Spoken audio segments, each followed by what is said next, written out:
Hello, everyone. I'm your host, Clifford Johnston, and we have another session of mixed signals today. Thank you for sticking with me here. Without further ado, we're going to get started.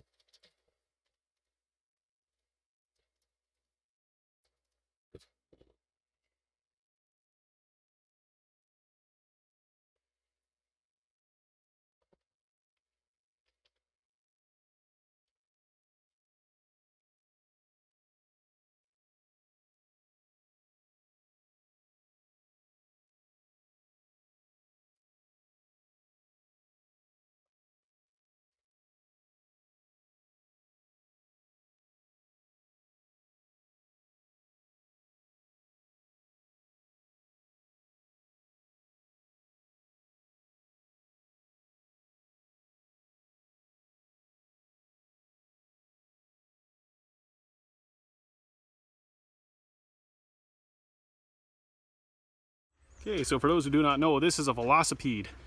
We do have one out here at the Neil Wilson Railway. This is set up for 2-foot gauge, so we're going to oil it up, take it for a spin, and see how she goes. Okay, so for those who do not know, this is a velocipede. We do have one out here at the Neil Wilson Railway. This is set up for 2-foot gauge, so we're going to oil it up, take it for a spin, and see how she goes.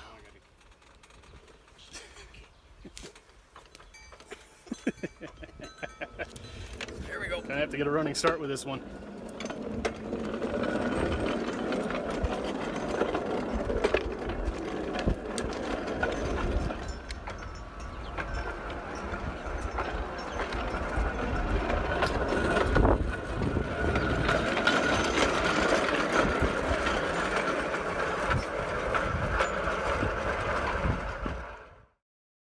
Now I know looks maxing, getting procedures done is all the rage right now, but I just want to remind you guys that that is not the only option. Being ugly is not that bad, and as a guy who's incredibly ugly, roughly a 2.2, 2.3, life is really epic being ugly. And no matter how strange you think you look, no matter how ugly you feel, you're actually incredibly beautiful. You are actually perfect as you are. There's always gonna be one more thing you want to change. Oh my God, I'm getting older, I'm getting wrinkles. Who cares? That's building character. That's what makes me me. That's the part of myself that adds value because I am one of a kind. I don't look like everybody else. That is beautiful. Just learning to love yourself is the job.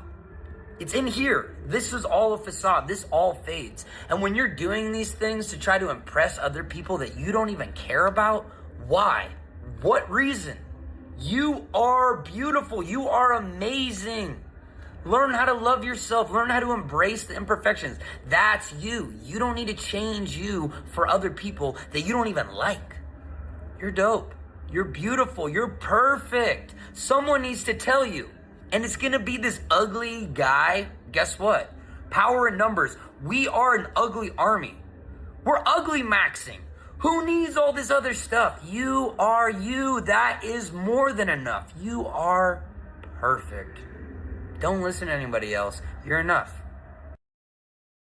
Have Americans finally had it with this mass surveillance system? That is a Flock safety camera. It's an artificial intelligence automated license plate reader. I've reported on Flock before, and if there's one thing people in the comments can agree on, it's their hatred of this. That's because at least 90,000 Flock cameras across 6,000 communities read over 20 billion plates per month. All that information then gets uploaded into a giant shared database which can be accessed by law enforcement and government agencies. And no surprise, this raises a slew of issues. Like one Ohio man pulled over accused of stolen plates, attacked by police dogs, and jailed because Flock read the 7 on his plates as a 2. Or the Colorado woman accused of stealing a package and treated as guilty until proven innocent because Flock caught her driving 20 times in 1 month. Then there's the Arkansas couple that had a Flock camera pointed right at their house, putting them and their guests under constant warrantless surveillance. And not to perpetuate stereotypes, but multiple cops and police chiefs have accessed Flock hundreds of times to stalk their exes and current partners. But don't worry, you can stalk people too, because Flock cameras are hackable in under 30 seconds. They can be turned into a personal spy device, run on an Android operating system discontinued in 2021, and didn't even have two-factor authentication until it recently came out that they didn't. YouTuber Ben Jordan even found 51 vulnerabilities with Flock and said accessing them is so easy, 12-year-olds could do it. We don't condone the destruction of Flock cameras, but we're also not surprised the public has reached their boiling point. One Virginia man now faces 19 felonies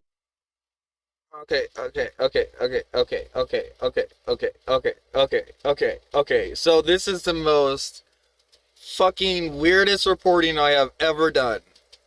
Or like seen, like, I mean, put on my channel. And the only reason for this is, dude, we know that the flock cameras are like there. Like, you've seen these things there for years, 20 something years. And now they're the big deal. Like now they're the thing. Dude, California has been fighting these things for such a long time. People have given up, I guess, or whatever, the good fight. Like, like I get it. You're supposed to be able to trust and verify. Like, sure, if everything's all correct, the equipment's supposed to work flawlessly. Well, we're getting pretty close to like quantum entangling these things, so I wouldn't be worried about their vulnerabilities for too much longer. What I need people to get across their little brains is that if we didn't have these flock cameras, do you think that they wouldn't stop from getting in your phone? Yeah. There's ways that people can track you and your phone, even if you're in an iPhone or whatever, just by knowing your phone number.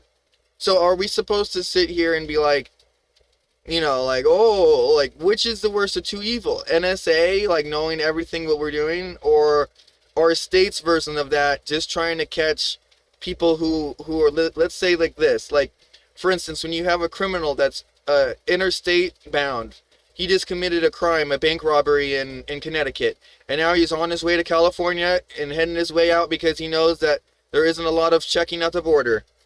Well, now with these cameras, if we know his license plate and he doesn't change cars or whatever, and if whatever, because a lot of this has been happening where people just carjack people when they get to another state, and then the people don't know their own license plate or some dumb shit, so they can't even report that license plate missing. So like, this is the shit that like people have to like understand the stupidity that's going on here, and like, two wrongs don't make a right. So you breaking the one thing that's actually gaining like trust in our society, that we can actually catch these people by destroying them, is definitely, you're not a patriot. It doesn't matter how you look at it, in my opinion. You're not a patriot because you don't know what's actually right for the country. You don't know what's actually right for a soul. And I mean, so what you're trying to say is you're using the Constitution to say that this is illegal. What happened to common sense?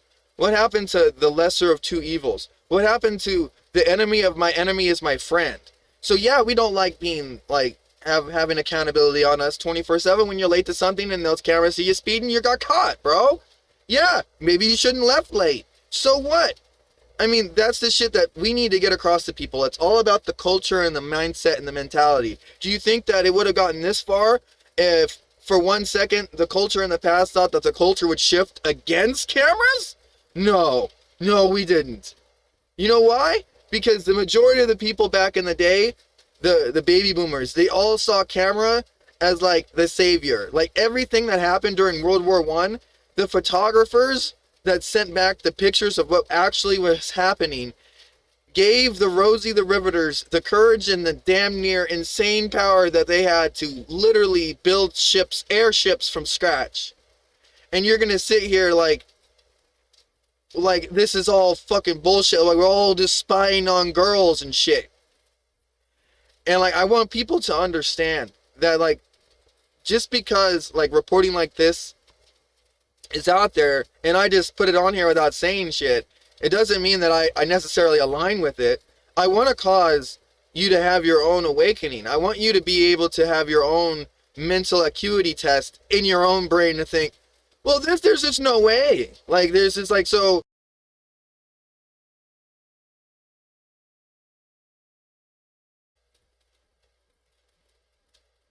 Sorry about that. My mic cut out. I'm trying to wait for a kick to reconnect.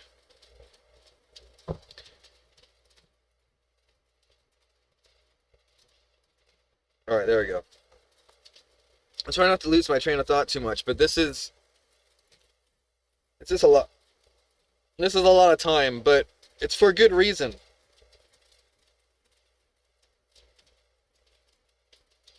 So 13 misdemeanors, I think it should be felonies. I think if they could give Trump some random 34 felonies for bullshit, I think that they can give somebody who is actively trying to be a treasonous terrorist, making it harder for our own government to track criminals. I think they should have a felony for that. And you can call me, oh, well, whatever, dude. But I mean, like, to be honest, it's all like, the beauty is in the eye of the beholder.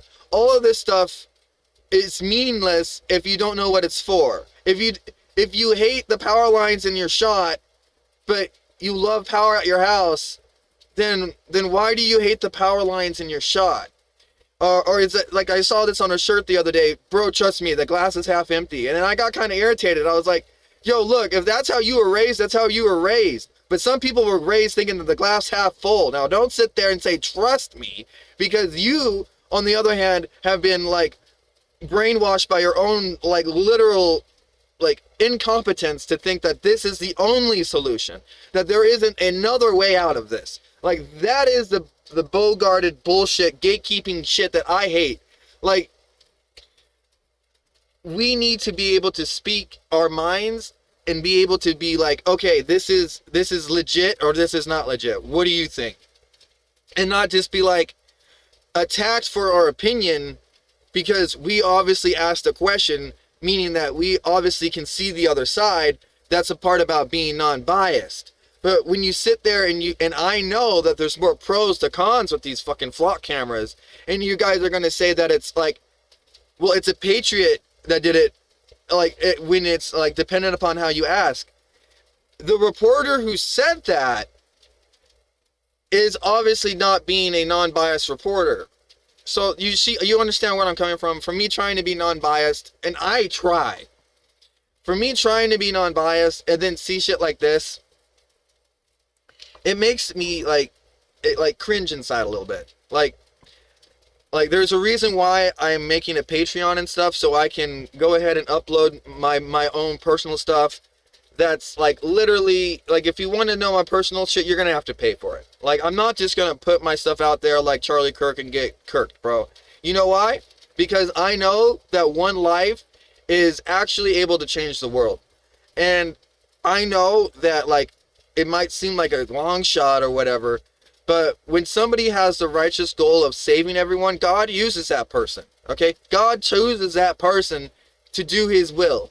And if you cannot see that, and if you cannot choose God over their own will, you will forever see that person who is trying to work for the good of humanity as some weird, controlled puppet when they are just trying to do good. When you can assimilate with the person trying to do good rather than the person trying to do evil is where my line of non-bias, it just crumbles, because I will always fight for the side of good.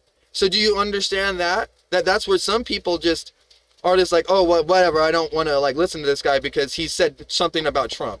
Like, okay, I can get that. But the whole point about all that is I am encouraging you, me knowing that can happen and me still putting it out there, isn't that ballsy enough for me to be like, oh, well, this guy obviously has something to say, right?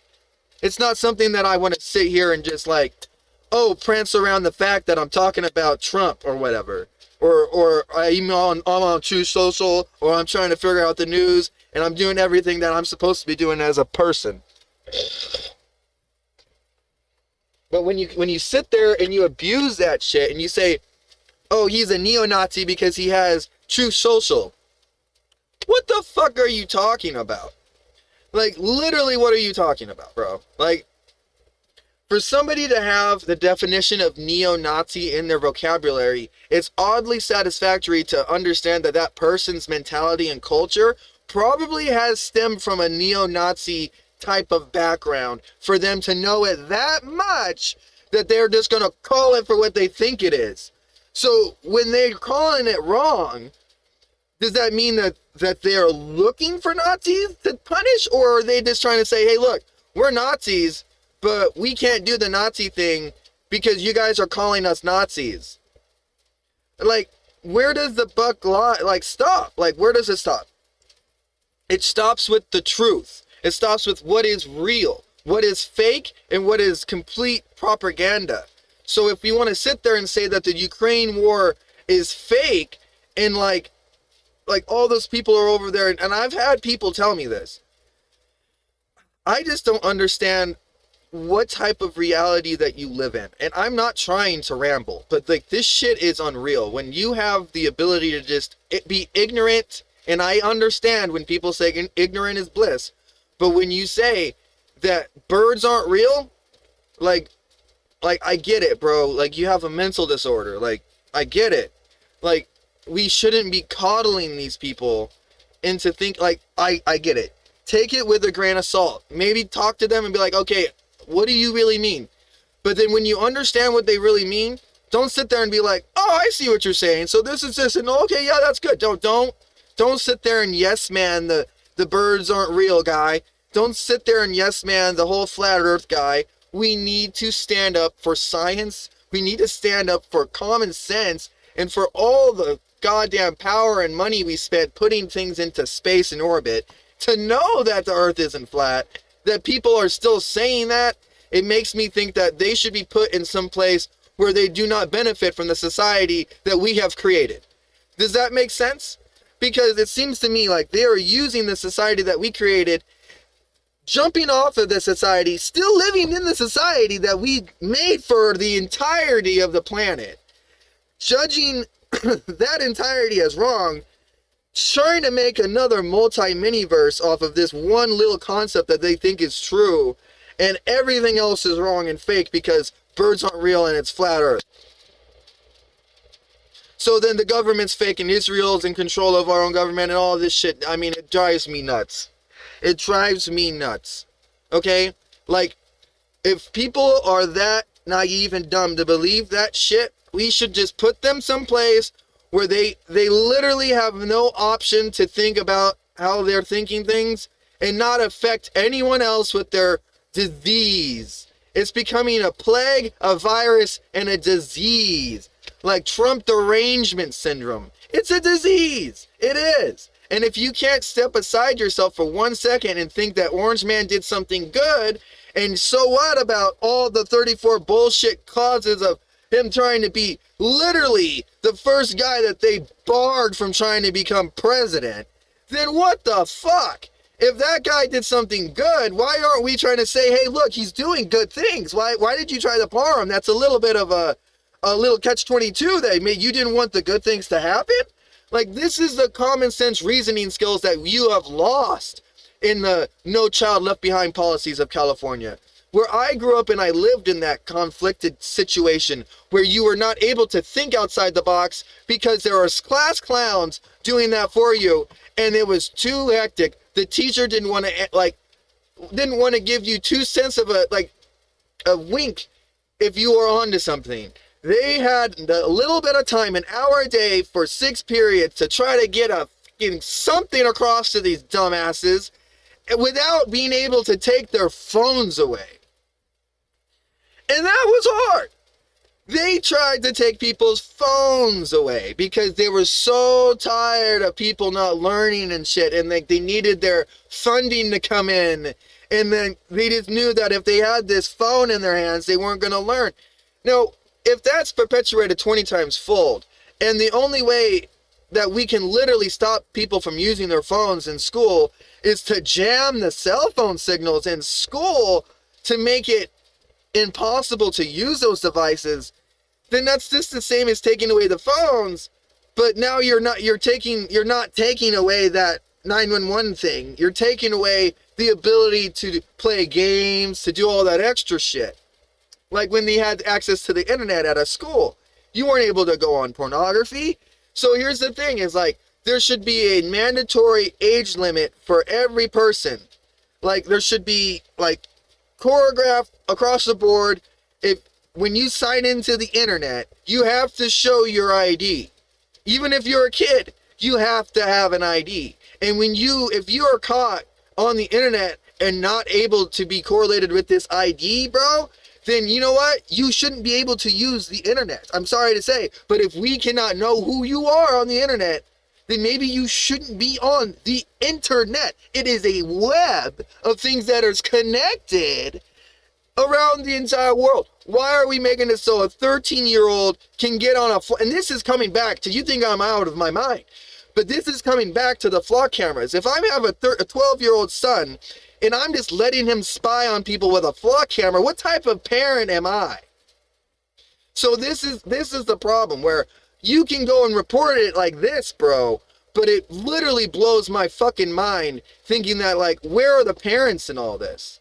Like, that just got dropped consecutively. Even when Charlie Kirk's assassinator, his parents were up on that shit too. Like, oh, well, I mean, they threw him under the bus. You know why? Because they know it can't go on like this forever. They know that it has to boil down to responsibilities between their parents and the culture that they were brought upon.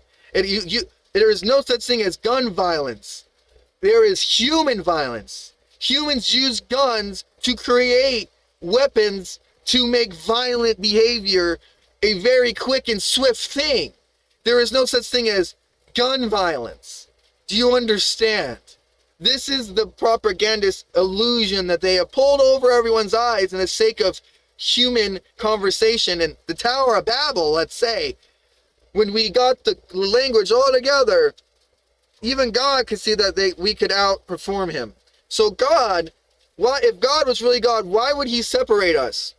And I found it very hard to come up with a solution to this without it being a very bad thing. And the only way that I could come up with this is self-rot. If we thought that we could just write down anything and it was permanent and it was never tested and it was just put on a shelf somewhere, how would we grow and expand? How would we grow as a society? This is the exact same constant that we are hitting with the literal interweb. It's like it's a tower of something that just keeps getting bigger and bigger and bigger, and the amount of bits and stuff that just keeps being compiled and formed created a being such as God, AI. And now AI can sit there and be good or bad because the information that is programmed to it is either false or real, and it really takes a good human to go through there and debug it all. But we're not. There's too much fucking information to sit there and read every scroll in the library, okay? That's the problem we're in right now. And if you can't see that problem, then maybe you need to get out of the leadership positions and give the leadership position to somebody who sees the problem and has the keys to fix the problem, like computing at a quantum level that will literally make, like, one camera, it can't be hacked. One camera. We have trillions of cameras. We need that information to be true across trillions of cameras, that they cannot be hacked. It is stupid to think that we have a secure nation when people live streaming are giving away, like, basically IP addresses and shit to people that are it's being misused and all this different stuff. I don't want to get too into it because, like I say, the more people talk about this stuff, and I don't want to give this information out on a free platform so then somebody can use that information and steal money with it. Does that make sense? So me knowing that this shit's out there, me knowing as a kid who got past the firewall in school, in high school, knowing that all this shit is possible, being able to help somebody and using that power for good, mind you. Somebody was like needed to embalm a video from YouTube onto their PowerPoint. They couldn't download the video at home. They didn't know how, and they only had the link. So in order to pass the grade, they needed to show the video in class at that time, and they couldn't. And the teacher said, "Is there anyone that can play YouTube?" And I said yes. So I hooked up the computer and I turned it on. My flash drive, I plugged it into their computer from school. It had iPrism on it, and it deactivated it. It created my own. I'm not going to get too into it over which program it is, but it's linked to the Chinese Communist Party because the Chinese people in China, they have their own government trying to censor them, and they think that they're going to get killed. So I'm using that as a tool to make sure that doesn't happen against us, correct? So that person was going to lose class credit. So I used that tool to help that person pass the class. I didn't use it to go on porn. I didn't use it to go on Facebook. I didn't use it to go on video games. I used it when asked to help a problem. Does that make sense? So that's the moral background of it. If you have a solution to the problem and you don't use it, are you greater than the problem itself, or are you just complacent to the problem? That's what I felt like I was. I was complacent to the problem. Seeing this person that did everything except for the video, and they couldn't access the video, and that was like 40% of the fucking grade, and it blew my mind that this teacher would literally not give a fuck about everything else that person did, and just was like, no, I have to be consistent. So I was like, no, let's see if they have the video. Let's see if they have the video. And I went in there, I plugged it in, and then did it. And all right, you give them the grade. Don't sit there and be like, oh, you know, you didn't get it done right on time. If they had the fucking link there, they had the link there, bro. Quit it with the whole jumping through 20,000 hoops and you don't know, like, which one's morally able to be stand upon. Like, you have to be able to have your own moral stability and grounds in life that you sit there and you know that, like, even though it says in the Bible to, like, not trust the government can't be bad all the time. Okay? There's a reason why government was made, to protect the people. Because the one person cannot protect against a mob of people. And this is the quintessential, like, problem that we're fit with right now, is I think people in Congress don't know how many people are good and how many people are bad to stand on which side of the grass. Which grass is greener? What do we do? Nobody knows.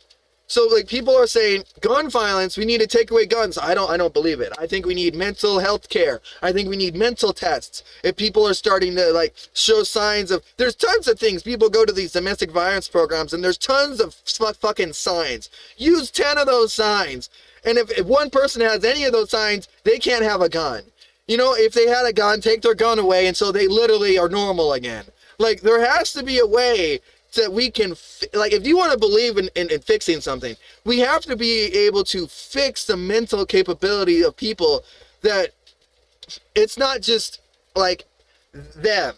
Like, you know what I mean? Like, they were raised wrong, sure, you know, like, whatever, but it is also their choice to make the decisions that they did, and they're not being controlled by this overwhelming thing that has never been discovered before. It's called evil. We know what it is. It's not something that is just inconceivable. We know what this is. It's Lucifer. We know who it is, even.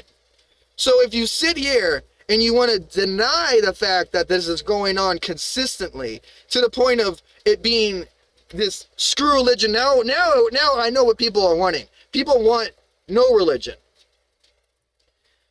What the fuck is that gonna do? So now you can't even make a moral disposition on a court case because you say, hey, look, this is not how it's supposed to be.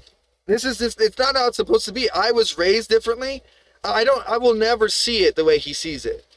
And, like, that's how it should be. We shouldn't be allowed to have these dark illusionists, people who do things wrong, and then they just have some type of lawyer that says, hey, look, he's within the bounds of the Constitution, you have to let him go. And we have to sit there and be like, well, should there be an amendment to the Constitution that allows this to not happen again? Like, these talks are not happening anymore, and that's why it's gotten to the point to where it is. Because all those, Plessy v. Ferguson, all those V cases, all stopped.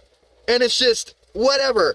The third branch of government that's supposed to be the power to, it's called checks and balances. The power to check and balance everything is no longer checking or balancing anything, except for when it comes from the president's mouth. And I call bullshit. What happens when something happens that should be thrown off instantaneously? If it hit over there on the Fed side, AB 2026, that's the Stop Nick Shirley Act, or whatever the hell it's called in California, would immediately been thrown out. But in California, there is no you can't just, like, dead on impact or whatever. It's when it shows up to the court, they see that it's unconstitutional and they throw it out. They don't let it go. And the states know that it's unconstitutional, but they have to wait for it to actually affect the soul to start that V case, to backpedal when we know that it's not right. That's the shit that we need to stop. The federal government didn't give the power to the states for them to be, like, omnipotent dumb fucks and just make laws that are unconstitutional just cause. That's not why we gave them the power, okay? That's not. So if you want to sit there and you want to believe that, then we might need to put you someplace where the flat earthers are, because we know that that's not true. So, like, this is what I'm beginning to tell you. Like, I'm not saying a concentration camp. I'm saying a re-education camp. I think people need to learn again. I think that people don't understand knowledge or what it's used for. And in this day and age, they think that they can just have everything be read to them by an AI. And they think the Earth's flat. So if the Earth is flat and everything is being thrown around signal by satellites, how the fuck? This is what I'm getting mad at. So like, we cannot allow them to just, their illusion, their nonsensical illusion that has zero grounds, zero statistics, zero anything, facts, to rule our course, to let us think like, oh, you know what, maybe they're right. We'll spend 5 years debating this crap. No, bro. Put them in a room like the Fifth Element and have them with the internet or whatever only access to the stuff that proves their point wrong. And if they can't accept the fact that that stuff's real, then they are the problem. They literally cannot be saved. And what do you do with that? That's what mental asylums, I think, are for, right? Where you cannot put people that are normal back into normal population because they'll drive them nuts. Because the normal population is too busy trying to push this snowball uphill. And when we have people on the other side of the snowball that are saying that the snowball is a bowling ball meant to be rolled down the thing, and they're just fighting everything that you are trying to make possible, it is an impasse. We are not compatible to each other's cultures. And this is the fucking problem that people do not understand. It's not just religion. It's their fucking brain power. It's what they make reality. And it has nothing to do with the religion brainwashing them into it. If you do not have the common sense to believe what is true and false, if you cannot go out there and be the missionary in the Bible to see the truths and see the lies and to see everything, then you will forever be brainwashed. And you will never know when to stand on the righteous hill of God. You will never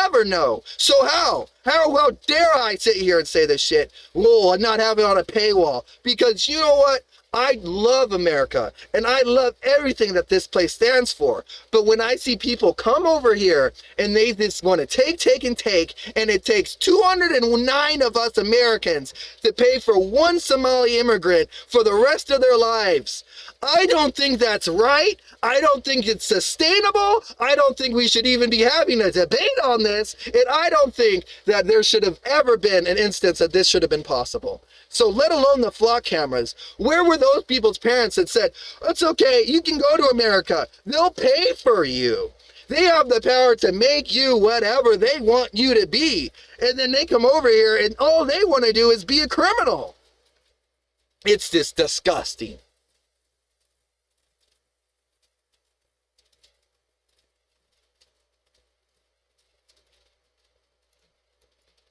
Depending who you ask, cut down 9 flock cameras, leaving some with colorfully worded stickers. Flock cameras in California, Connecticut, and Illinois have also been destroyed. So, did Americans take notes from Britain's Blade Runners? Ainsley, I'll send it over to you. Thanks, Griff. An FBI news. Have Americans finally had it with this mass surveillance system? No, Americans haven't. What it is it's crazy people who don't know the benefits to something if it hit them in the fucking face. Is a flock safety camera. It's an artificial intelligence automated license plate reader. I've reported on flock before, and if there's one thing people in the comments can agree on, it's their hatred of this. That's because at least 90,000 flock cameras. Okay, so what it is this person has only read the 7 comments of the bad things that these things do. That's what it is. I realize now that's what this reporter is. They look at the 9 things that they see on Facebook that they've seen on comments. They don't read through thousands like I do. They don't care about everyone's opinion. And I mean, but that's the thing is like, it becomes a point to where, why am I caring about other people's opinions when all of their opinions go against everything that like our culture stood up for and we fought and died against? I mean, to protect the stuff that we know and hold dear. Or they're just coming over here and like, Sharia law, we want it. And we're like, are you fucking kidding me? Like, do I have to explain to you we're not doing that? Do I have to explain to you that we're not doing that? Like that, this is literally the problem with these fucking dumb shits, is they literally are coming over here and they think that the freedom of religion means that they can impose their religion on us. That's not the freedom of religion concept in that. And that's why I'm talking about we need an amendment to the Constitution. We don't need to abolish religion, but we need to damn near make it so people understand that non-denominationality is the only way religion should be handled. The only way. And if you damn well think that Islamics are not supposed to be like non-denominational, I've talked to plenty that say that their religion is only non-denominational. They are not supposed to go out there and convert people. So if they're out there saying, convert over to Allah or I'll cut your head off, they're going to hell. Like, I don't even understand. Like, that's why when people were like, that's what was the biggest oxymoron of that whole terrorist plot, is they didn't even know their own religion, like, enough to make it make sense to other people. And that's why the military gets involved. It's because when the masses are brainwashed to the point of literal insanity and wanting to call harm against every single other person that's not like them, that's genocide. That's religious genocide. And we're not trying to do religious genocide. We just don't want people saying that it's okay to call death to America for 47 years and not have a single thing happen to them. You know what? I'm okay with things happening to bad people because that's how God intended. Bad things happen to bad people. And you're supposed to pray for the bad people. So maybe God will help them in their lives. But if we sit there and curse them and do all this extra shit, they're only going to feed on the negative energy we give them. Like, this is the dumb shit that I don't understand why people don't understand. Like, the tongue is actually more powerful than the sword, bro. Like, you do not understand. Across 6,000 communities, read over 20 billion plates per month. All that information then gets uploaded into a giant shared database, which... Yeah, well, you know what? It will be secure enough. It will be secured to where it will be inhackable, and if you don't have this one code, and on the other side isn't the same code, then that's it, bro. There's no in-between where somebody can pick up the code out of thin air because it's bouncing off of relay stations all across the world. That's not happening anymore. So if this person doesn't understand that that's around the corner, all this stuff looks like a crazy, like, why do we have it? But if it's just a thing, a cog in the wheel that will be upgraded eventually, then why not have it? It's like having a motherboard that you can upgrade. It's like, sure, you want a motherboard that you can upgrade, and then put all the bullshit parts on it, and then sell it for cheap. And then, well, not cheap, but because you're selling a good part, the motherboard that you can upgrade later on, and it's not an obsolete piece of tech. All this shit isn't obsolete. Why would you be going around and fucking destroying it? Like, this is the bullshit. Like, people are fucking retarded. Which can be accessed by law enforcement and government agencies. And no surprise, this raises a... Because everyone thinks that they can hack everything forever, and it's not going to be a thing. Slew of issues. Like one Ohio man pulled over accused of stolen plates, attacked by police dogs, and jailed because Flock read the 7 on his plates as a 2. Or the Colorado woman accused of stealing a package and treated as guilty until proven... Is there anybody going out there? Colorado has rain. Is there anybody going out there and cleaning these Flock cameras? And also, we do not know that if the license plate on that had any type of, like, I am in a 2001 Ford Explorer. My front license plate does not look how it looked like when it came off the fucking lot, okay? Let me tell you that. It's peeling. It's like, it's like gray. It's not white anymore. So, what, it's... that causes an inability to lock on to the license plate. But just because that's happened to the license plate doesn't mean that I am the one that made it happen to the license plate. But think about it like this. They can go ahead and say that, yeah, well, the thing is, we need them to be perfect because of these new things. If they're going to charge me and say that, like, I'm obfuscating the ability to read my license plate because I sanded my license plate or whatever when it's just the sun damage, then that's bullshit. You could fight that, bro. But when it's just like, you don't know, like this information here is completely like, okay, so it's pinning it on the camera doing shit wrong when 9 times out of 10, like, my QR code works, like, over, like, on a black screen with other things on it. What I'm trying to get at is, cameras can see pixels. I'm pretty sure that wasn't, that's just some random, like, one of those flat earther things that they just pull out of nowhere, right? Like, oh, okay, so he got attacked with dogs because the license plate reader. That dude got pulled over by the cops, and he acted a fool, and he might have had something else in him with the car that made it seem like, why are you pulling me over and shit like that? So here we go. If you don't have anything to worry about, why are you worrying about the cops reading your license plate? How about that one? If you got nothing to worry about, what do you have to worry about?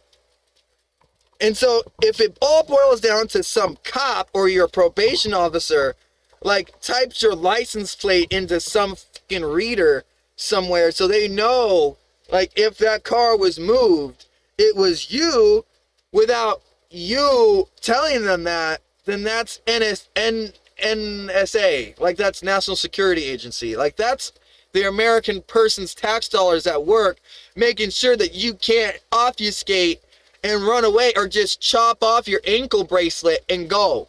We can't do these old tech solutions anymore. And for people like this who don't understand what the real problem is and the real solutions to these problems are, you never will, because I guess you're too goody two-shoes to ever have hit a wall in your life to see that there was a problem that you could have circumvented, but for the sake of everyone else, you didn't chop that bracelet off your leg. You know why? You didn't want to cause more problem for somebody down the line. You wouldn't be able to get the ankle bracelet. Okay? That's the thing. So, you enough of those people that just say don't give a fuck and they cut them off. This is where we're at now. This is where we're at. Enough bad apples spoil the bunch. So now we're patriots for cutting down the solution to find the bad apples? No, we're not. There's no way that you can literally, like, brainwash me into thinking that these flock cameras are unconstitutional and they're illegal. There's none. Innocent because Flock caught her driving 20 times in 1 month. Then there's the Arkansas couple that had a Flock camera. Okay, again, it doesn't say, so driving 20 times in 1 month isn't illegal. What's up with that? What is up with that? Why isn't more information being said about these points? Pointed right at their house, putting them and their guests under constant warrantless surveillance. And not to perpetuate stereotypes, but multiple cops and police. Again, warrantless surveillance. If you're, like, anywhere near Skid Row, if you're anywhere near any places that have, like, just an overwhelming suck it thug life attitude, you want shit like this. You don't want to not have a camera around, because that's the only thing stopping these people from fucking catting out, bro. And so you're gonna sit there and cut them off? Chiefs have accessed Flock hundreds of times to Don't stalk be their on a warrant exes and list, current fucking partners. dumbass. But don't worry, you can stalk people too, because Flock cameras are hackable in under 30 seconds. They can be turned into a personal spy device. Okay, so here we go. All this information doesn't necessarily need to be out there. Like this, like if it was my choice, I would have left that out, because like I said, if you really cared about police chiefs using this shit wrong, you would have just left it at that. You wouldn't have used it like, oh, if they're using it wrong, we could use it wrong too. Like, there's just no reason to say this shit. Like, there's a reason why I'm reporting on this, not on my paid-for channel. Like, this shit right here needs to stop. If you think that this is civilian reporting at its finest, I don't know what you're doing, but, like, this is causing more discourse in people's lives than it is helping. Okay? Like, that's all. Run on an Android operating system, discontinued in 2021, and didn't even have two-factor authentication. Okay, then again, if you're showing this to people that probably don't have enough money to get something past 2021, that are coming over here and they're trying to hide from police and they want to look at cameras all over to see, like, what time of day are there cops driving by and shit like that, you're going to want them to know that it's on an operating system that got discontinued. Why are you giving that information out there? This is the bullshit. Like, this person, like, I don't want to dare say charges be put against this person, but you need to understand that you're not helping good causes. And if your actions are causing bad people to learn good knowledge to help them, then you are basically causing treason. Education until it recently came out that they didn't. YouTuber Ben Jordan even found 51 vulnerabilities with Flock and said accessing them is so easy, 12-year-olds could do it. We don't condone the destruction. Yeah, okay, but did he go on? I don't know that. I might have to look at that guy and see if he taught you how to do it, if he explained to you that you needed to use out-of-dated firmware and shit to do all this. But in my opinion, all that stuff didn't need to be said, and it's just too much information, and it's feeding the negative end of our society to cause harm to the taxpayer side of society that wants to cause these other people to flee back to where they came from. If they think that they're like have Big Brother's eyes from satellites on them, and it's just integrated with this stuff, they're not attacking these satellites. But if you just like, if you start putting in their head that this stuff is like a big help and like, oh, let's destroy them all, then it'll be a never-ending target, bro. Like, this is what I'm trying to get at. Like, you will not see the end of this shit if you start framing the destruction of this stuff as patriotism. And I, as a patriot, a prior U.S. Air Force veteran, am never going to say that destroying government property is patriotism. So how dare you even say, depending upon who you ask, is patriotism? Like, you know, deep down inside, that is. So don't sit there and play two sides of the field, because who are you working for then? Of Flock cameras, but we're also not surprised the public has reached their boiling. Is this the public, or is it bad actors? Is it bad actors? This is the shit that I mean, I don't like breaking down a two minute clip into a 45-minute fucking segment, but some of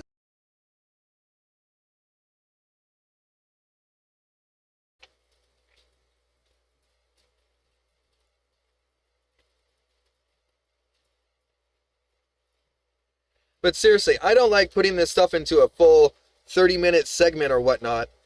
But like, the deal is, it is what it is, man. Like, it's fake.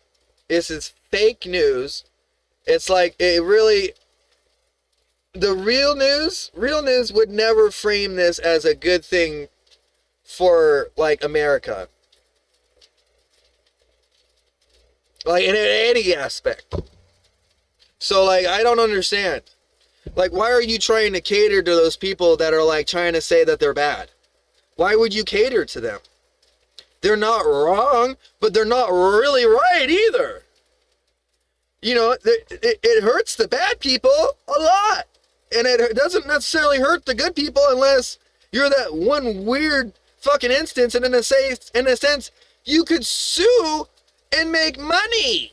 What is the fucking deal here? What is it? Wait. Now we gotta destroy all the Flock cameras because somebody got bit by a dog and like, I mean, I don't even understand the fucking news anymore, bro. Like, this is why the shit is like the way it is right now. People brain rot on TikTok man now feeds. Faces 19 felonies and 6 misdemeanors for destroying 19 felonies, thank God, and only 6 misdemeanors. That's what I was saying earlier. Needs to be more. 13 cameras over 6 months. Needs to be more.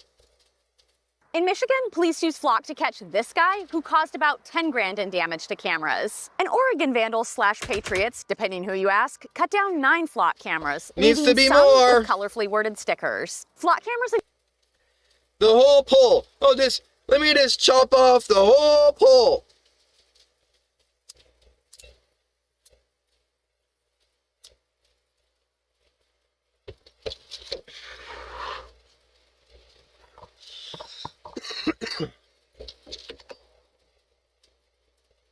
In California, Connecticut, and Illinois have also been destroyed. So, did Americans take notes from Britain's Blade Runner? Nope. Americans didn't. Treasonous Antifa movements did. You stupid fucking goddamn person. Ainsley, I'll send it over to you. Thanks, Grip. An FBI. God, America, this is what grinds my gears. I mean, I try to keep it non-biased. I try to keep it as real as I can. But when I see that shit, fuck me, I have to bite my lips sometimes and I just can't.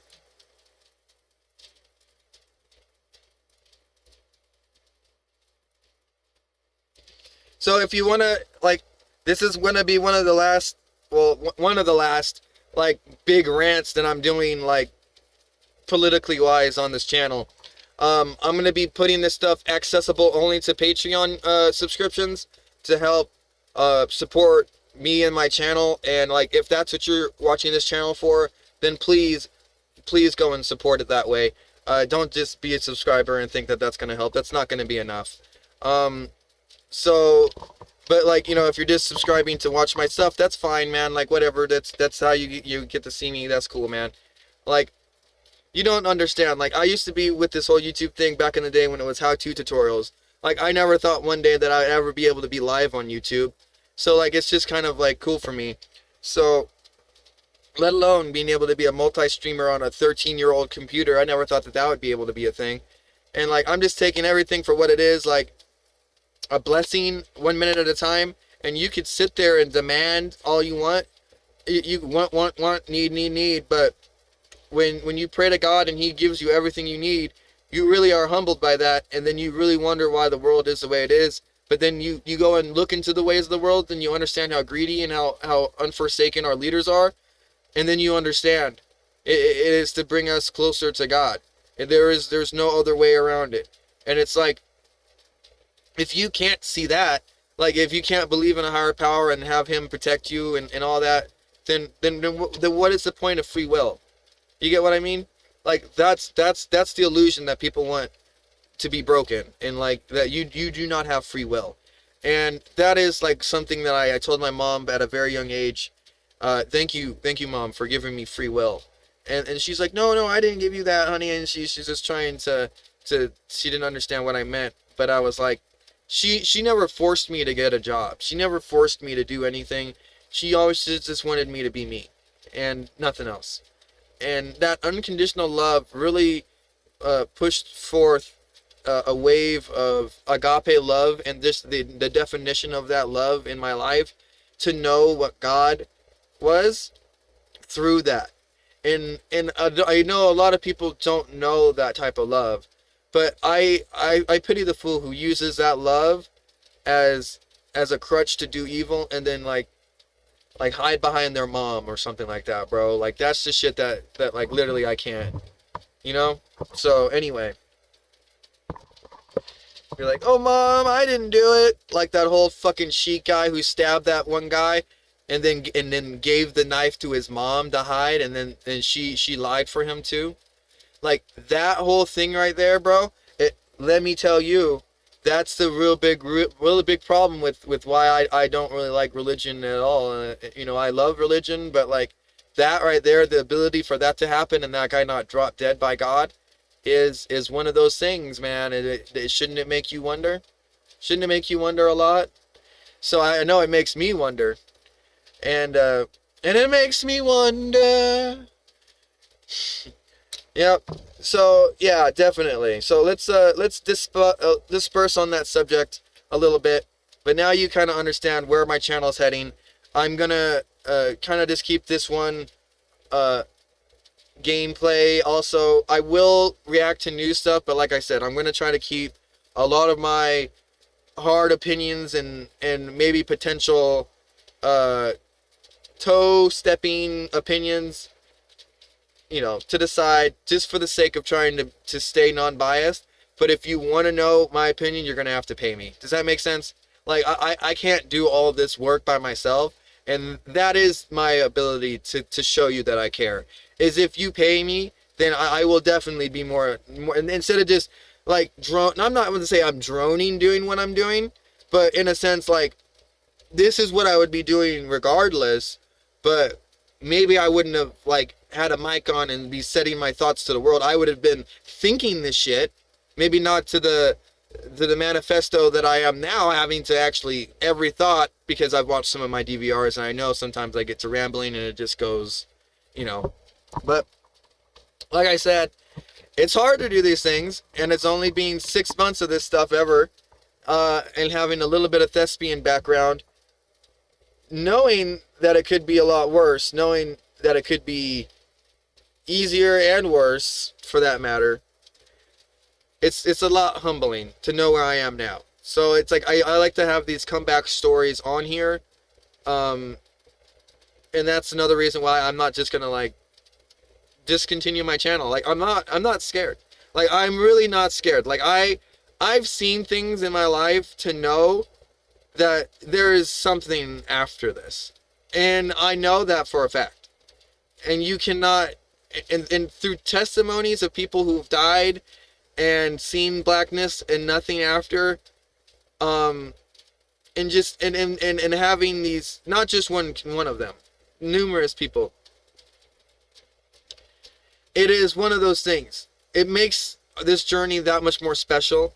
And that's why I'm kind of trying to leave this lasting legacy and in an unhackable fashion, that for the person that was, because I was 18 at one point and I joined the military, and I had all these thoughts then too, but I didn't have a YouTube channel to help me like navigate life. Does that make sense?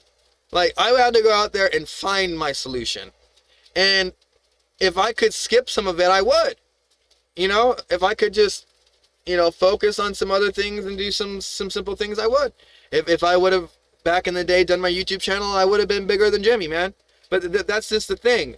And like that hurts me a lot inside to know that. Like I have like that enthusiasm, that grit, like that know-how, the mental stability, like the never-ending passion to do something like as good as somebody who has 500 million subscribers on, you know, on this channel on YouTube. It just knows, like it makes me know that like the pursuit is there. Like that's where I could have been. And like even if I like hit like playing darts, if I just hit like just south of that, bro, I'll be happy. Like, does that make sense? And then like it just makes me want to go back and do what I wanted to do as a kid more. So like, but now I'm an adult, so I'm not gonna just be making the dumb like you see some of these kid YouTubers now, these people going around and doing that. I mean, I can see how if you have that many followers, you can get sucked into that. You become the bandwagon, bro, and then somebody just tells you voting power and they give you money and you go do something, bro. Like that's like I don't want my channel to be that. Like I just want to be able to say my medium in a sense that if somebody's out there that has even the remorse, like even the resemblance of mine, then maybe this is all worth it in the end. If I stop one person from committing suicide and focus all their stuff in their brain energy that they were going to blow out, and put that into one hobby and just every day work to make it better, and not get stagnant either, work to make it better. That is something that I think you cannot teach somebody, that you have to show them. Like this channel in showing the progression of like 3 years ago, I'm just uploading me screen recording my phone on a free government phone playing Bang, to me now on a free computer that I got for free. Just like, do you see the goal here? The least money possible into this thing to help as many people as possible. Yeah, that's literally the goal. Like I don't care how the hell it happens. Like if it's their own self-awareness, if I cause them to make their own channel, and then they find in themselves something that they knew they didn't have, like that's worth it. Like, do you not understand? Like that's the reason why I'm not taking this stuff off, but I am adding depth to my Patreon, because like I don't want to just like keep this isolated bubble here. Like for the people who do care and they want to do more than just a subscription, like I want to be able to give them more. Like, does that make sense? Like I don't want to just be everything over here and then like what's the point of the subscription? You know, some people are like that. Some people have channels like that. I don't really understand that. But anyway, like we already got a subscriber over there on Patreon, and we already got one of our first books sold or whatever. So shout out Not gonna lie, it's my mom, but she did it. She tested it out. It's functioning. It's working over there. So go test it out. There's a free trial, and let me know how you like the format or whatever. It's only been active for 7 days, and I only spent about 3 hours putting it together.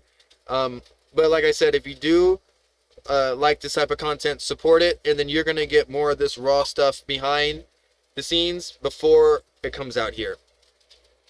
Like if I want, like if it's something that eventually I can show on YouTube in a year or something, and like who cares? Like, let's just show the public now. Then maybe, like, whatever. Like, you guys had it for a year, then let everyone else have it.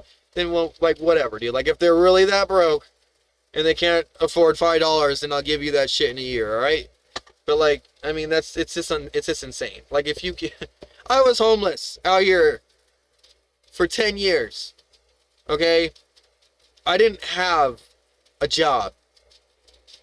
Like, I had, like, one time I had J.C. Penney's for a month. And the only reason why I was able to do that was because somebody let me stay at their place that they were trying to turn into an Airbnb, and I would help them, like, just keep the place immaculate. Like, my prior Air Force cleaning skills were needed there, and just clean. And when you're done cleaning, clean some more. That became tiresome. And then I would realize that, like, people would use my homelessness and they would see that I wouldn't want to be homeless because they saw how I changed when I wasn't, like, when I was in an atmosphere of my own, I called it, or whatever, or just off the streets. But then when I was on the streets, it was like I got shifted into a different mode of not only survival, but me, I always wanted to make other people, you know, happy and, like, along the path. Like, I didn't just want to, like, leave that person on the corner sad too because I was on the corner. You know, like we're on the corner together, bro. What are you doing today? Like, you know, that crap. And that's basically, like, what I kind of wanted this daily thing to become too. And most of you didn't really know me when I was homeless for 10 years. And that comeback story is phenomenal. But just the grit behind it all, and to not give up and to seek free things, which is what I'm trying to say. But free isn't always free. You gotta understand it comes from somewhere. And when, like, you work for churches and stuff like that, as a kid I worked for a church. I was blessed to be 7 years volunteering and then worked into a paid position. They said, you gotta leave or we're gonna hire you. And I didn't know what that meant. They're like, you do so much for us that we're gonna get in trouble if we don't pay you something. So can we pay you $20 an hour? Because, like, I only, you know, was working like 3 hours, you know, for maybe at a max 8 hours a week. Max. And, like, that would be on, like, the worst, like, 2 different services, like showing up an hour early, leaving an hour late, like, oh fuck.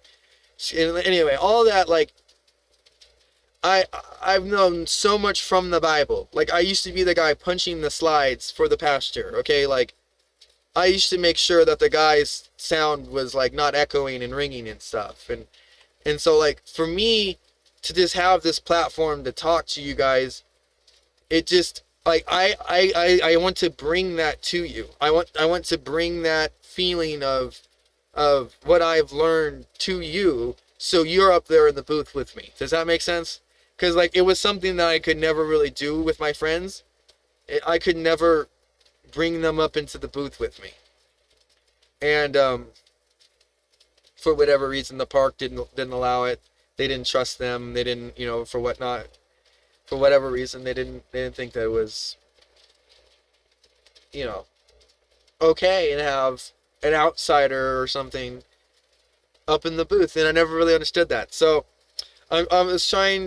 I mean, they could be in the service underneath the crow's nest or whatever, but they couldn't be up there. And maybe they just thought that I would talk in this. I don't know. I have no idea.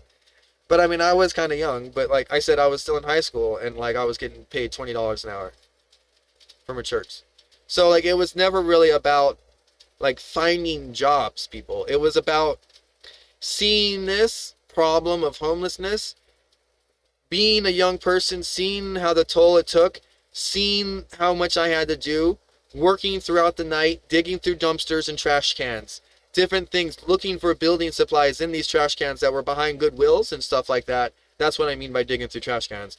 Not for food or anything like that. Simply like stuff that you can use, like screws, like different things that like you could use.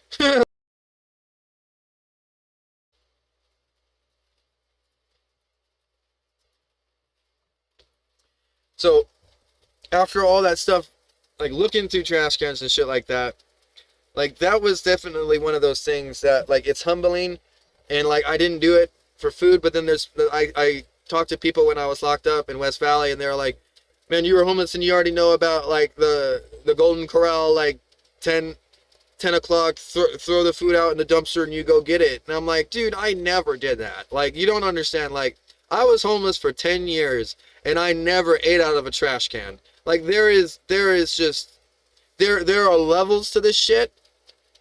And like, I need you to understand that like, it's in here. It's in here. I realized that like numerous times that like I could be not be homeless. I could be a part of the problem. I could get a job. I could pay taxes to a corporate, to have taxes taken out and be put into something that is just going to get stolen, $20 billion stolen, because I knew nothing was being done, because I was one of the problem. Nothing was helping me. So I knew that like, why even do anything? We're all going to be homeless one day.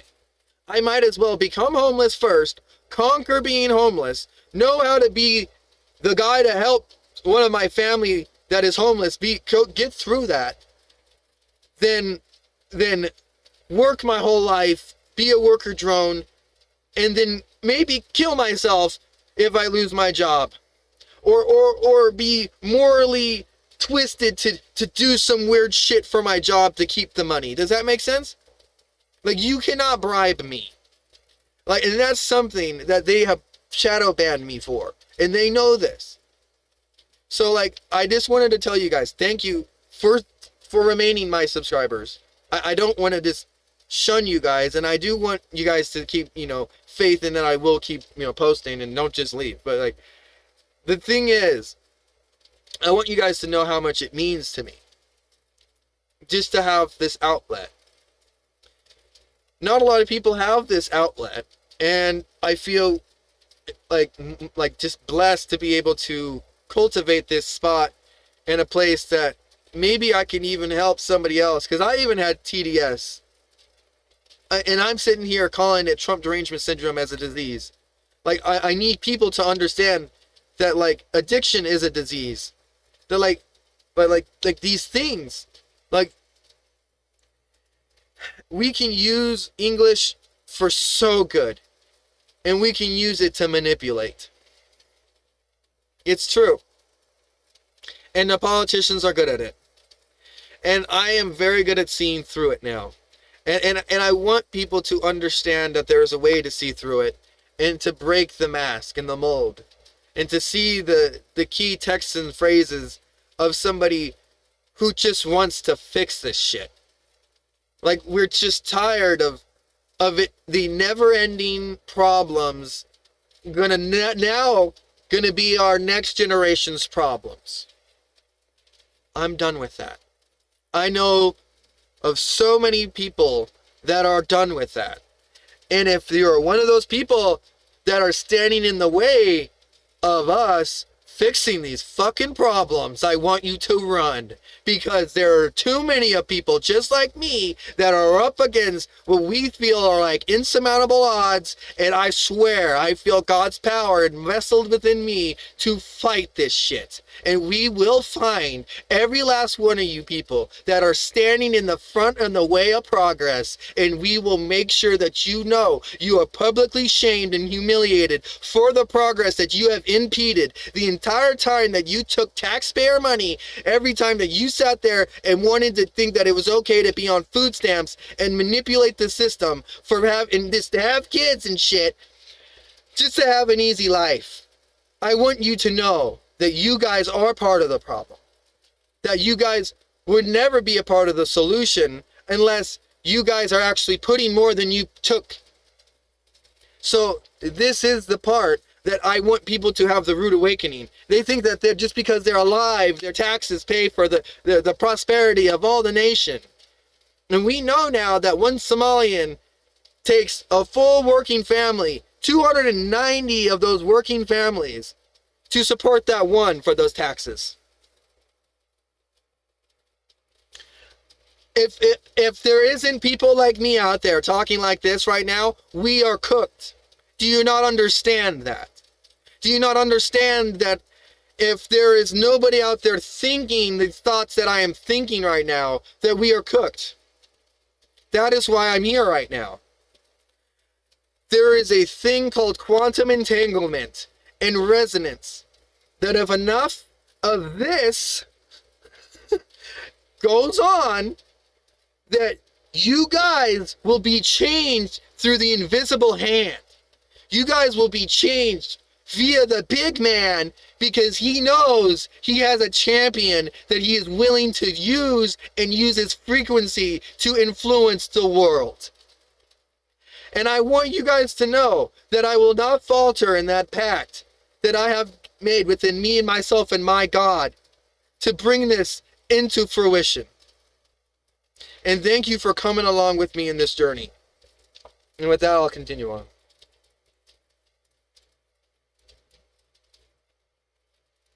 News alert. The FBI is disrupting an alleged plot targeting last weekend's UFC Freedom 250 event at the White House. Officials telling Fox a network of nearly 24 suspects has been identified, with at least 5 people in custody. The alleged plan included explosive packed drones hitting buildings near the event, forcing a mass evacuation and steering crowds toward a pre-staged sniper team. A second wave was then planned to storm the White House gate.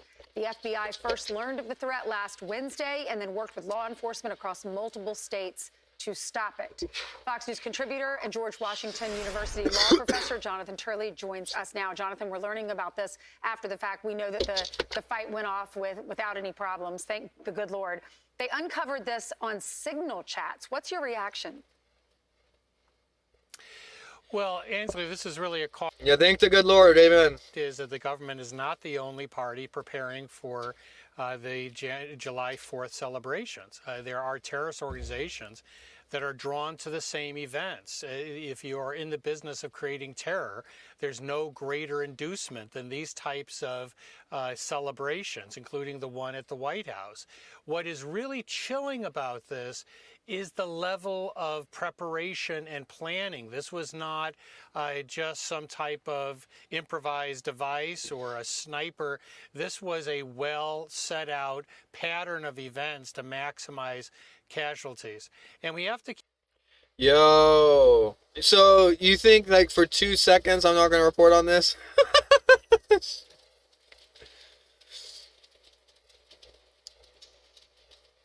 Wow. I mean, you really can't make this up, guys. I mean, I'm sorry. I was just done talking, but like this right here. So is that 9 or 6?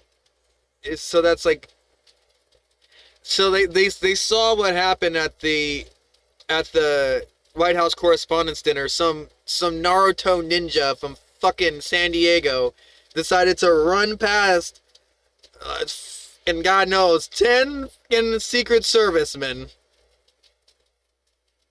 Like he was just on some type of fucking mission from God or some shit.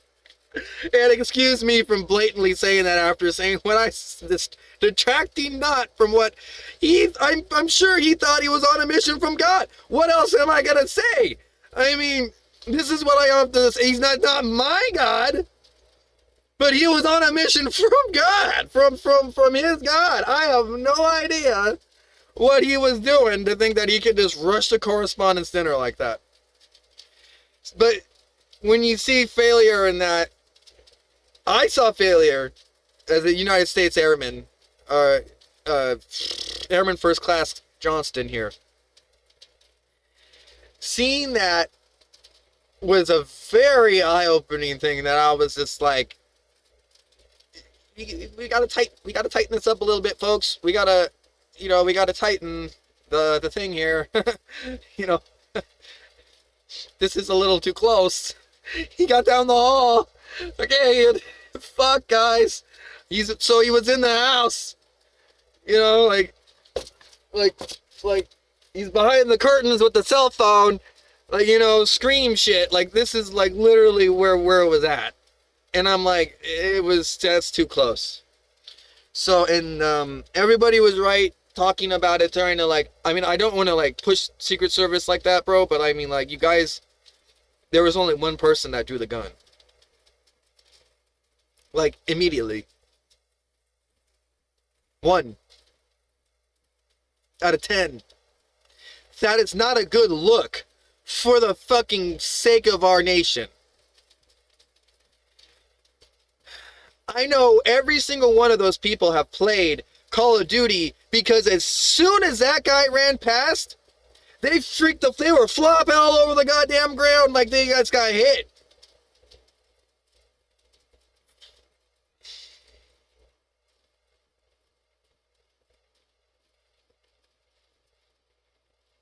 Probably because the dude that drove his arm, freeze, get on the ground.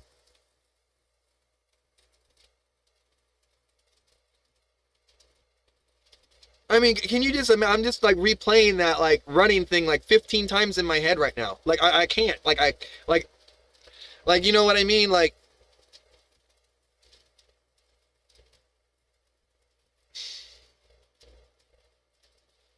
so then, like, of course this was going to happen. Like, of course. But, like, don't you think that, like, he put this UFC event over here on purpose to show that? And, like, there was going to be representatives from every single service there, including the Space Force. So, Coast Guard, Navy, Air Force, Army, Marines, and Space Force. 6 branches of service. And you're going to sit there, not to mention the Secret Service.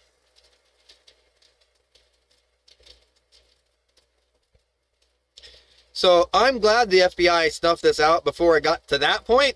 But this needs to be like an everyday thing. Like, this needs to be like I said, like, you wake up every day finding another guy was going to do this, because there are another guy out there that is going to do this. Like, we just know. Like, if this is the statistic we're running with now, like, I don't even know the number off the top of my head. Like, that is, and I'm just not trying to report the wrong number. Do you understand? But, like, if I literally cannot remind myself of if it's like 6 really good, like, as in like close attempts, and like 7 or 8 just like, oh, he was near DC or whatever, like,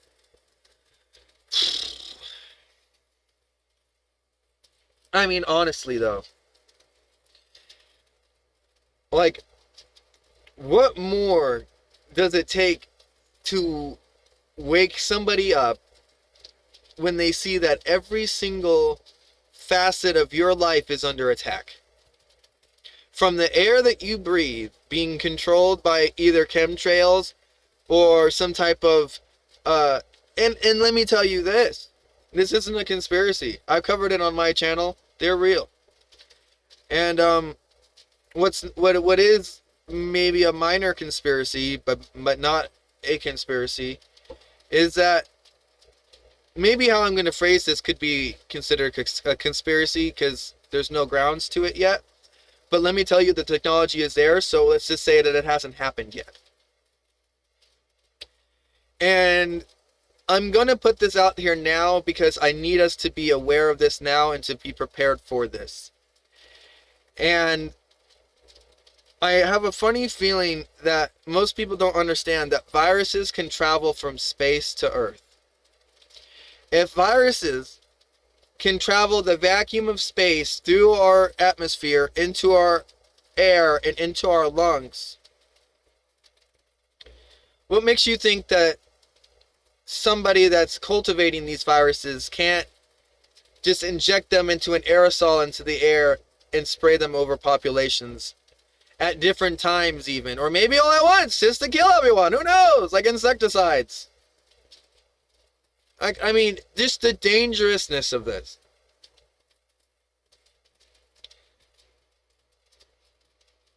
Like, you don't even need it. It can be invisible.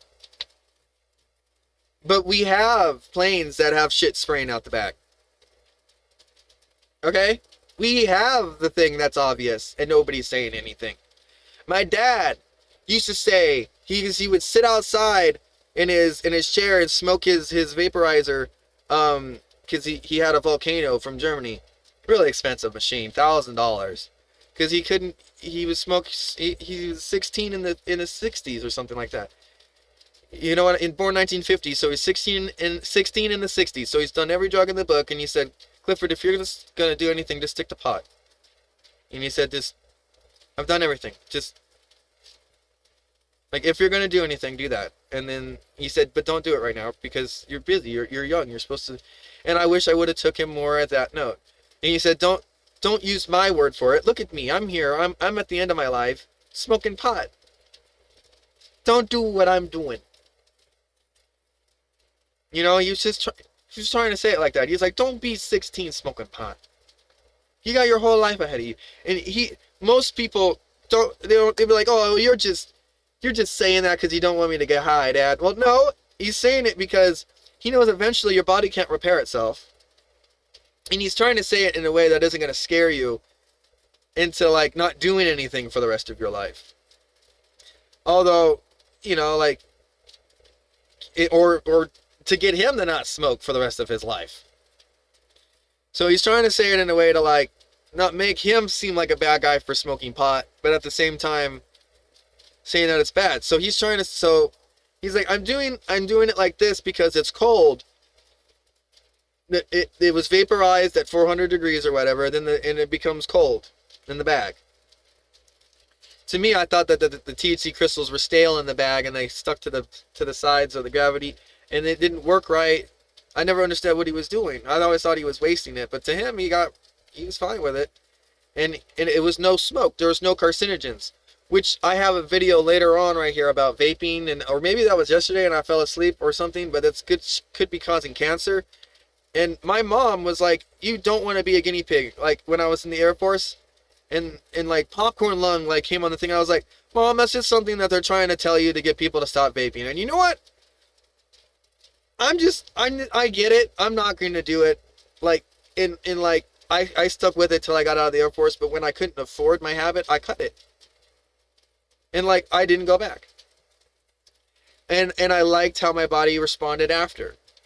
And that's what people, through addiction, they don't understand that it's a disease, that it affects you and your brain that you won't see. You're physically, as in can't. You physically cannot see the light at the end of the tunnel. You physically cannot see you getting any better because all you are thinking is your next hit or your next whatever. And I'm just speaking from like I'm sure people are watching this later on and have done, maybe done fentanyl or whatever. I'm trying to help them, get off or whatever, saying this. Like, it's really like, it's something. People say you can't stop smoking cigarettes in a day. I stopped smoking cigars and cigarettes.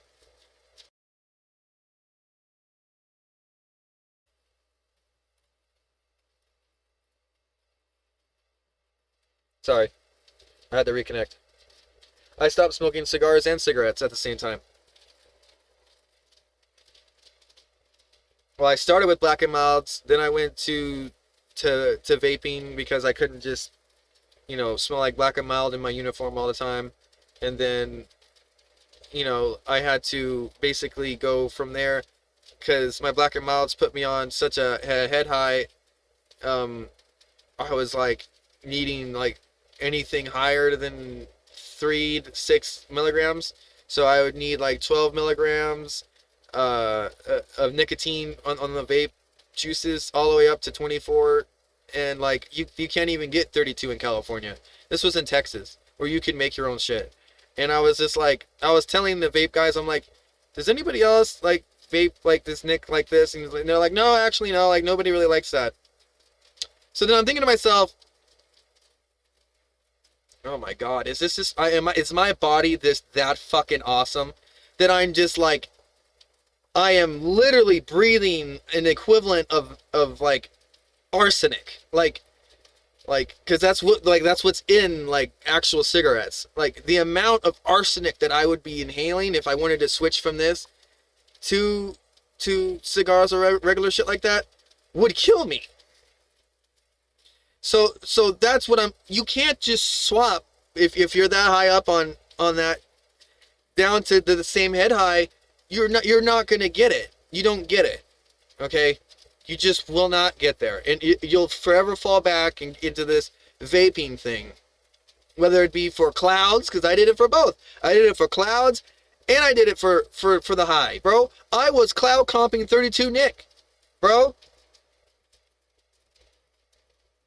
Like, mog that face. Like, I mean, like, this is the shit, like, people don't understand. Like, I have been through things. Like, I'm only 31, but I have been through some things. And, like, sure, maybe my street smarts are a little bit better than some worse than some other people's that live in, like, let's say LA or some shit, but, like, it's still better than somebody who lives in, like, the prairie farmlands of Northshire, England or some shit who fucking has no idea about the orcs coming. Okay, like, this shit needs to stop. Like, you need to understand that, like, the pipeline of fentanyl coming in is to affect people who don't have the mental capability to think that a drug is bad. And they'll get hooked on that and their body's stuck. And stuck. Not just stuck. Like broke. Like irreversibly broke. Like you think heroin's bad. You seen somebody go to sleep time on heroin? I've never done it. But like I said, homeless, seen people passing out. I'm like, are you okay? They're like, yeah, I'm just on black. You don't do black? I'm like, no, what the fuck is that? And they just have this tinfoil. I'm like, yo, keep that shit away from me. Like, but you do you. Like, you know, like not trying to have somebody come and stab me in the night because I fucking set off about their drug, you know? But like, this is the life that I have lived. And it's just like, it had them. That drug had them. And this fentanyl is like 1,000 times stronger than that. And if you haven't been homeless to see these people like that, and if you do not understand the pull in the fucking claws that it has in these people's heads, you will never be able to help them. You will always come off as some short-sighted, like, oh, they don't understand guy. And if you really want to be a helping person, you don't want to be that guy. You don't want to ever be like a Hassan and think you're going to help something when you're really just being a terrorist. Like, this shit right here needs to stop. Like, the whole Cuba thing, like that whole, like, aiding them, like, bro, they probably just stole that solar panel shit and used it for the regime. Like, there's no oversight over there. Like, there's reasons why we can't just donate to places like that. We want to donate to places like that, but you can't. There's a reason why fucking world organizations have to come in after hurricanes and we can't just come in ourselves. Fucking Hassan. What a dumb shit. I mean, I don't like giving him airtime either, bro. But I mean, like, just the thought that, like, the YouTuber could help, like, you know, I get that, but, like,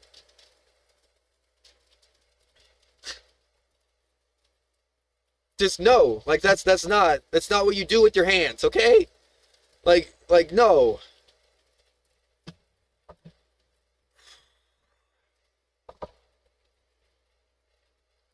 Guys, we gotta get through this. But my mic keeps cutting off, so I don't know how long I've been streaming. So my live counter only says 5 minutes.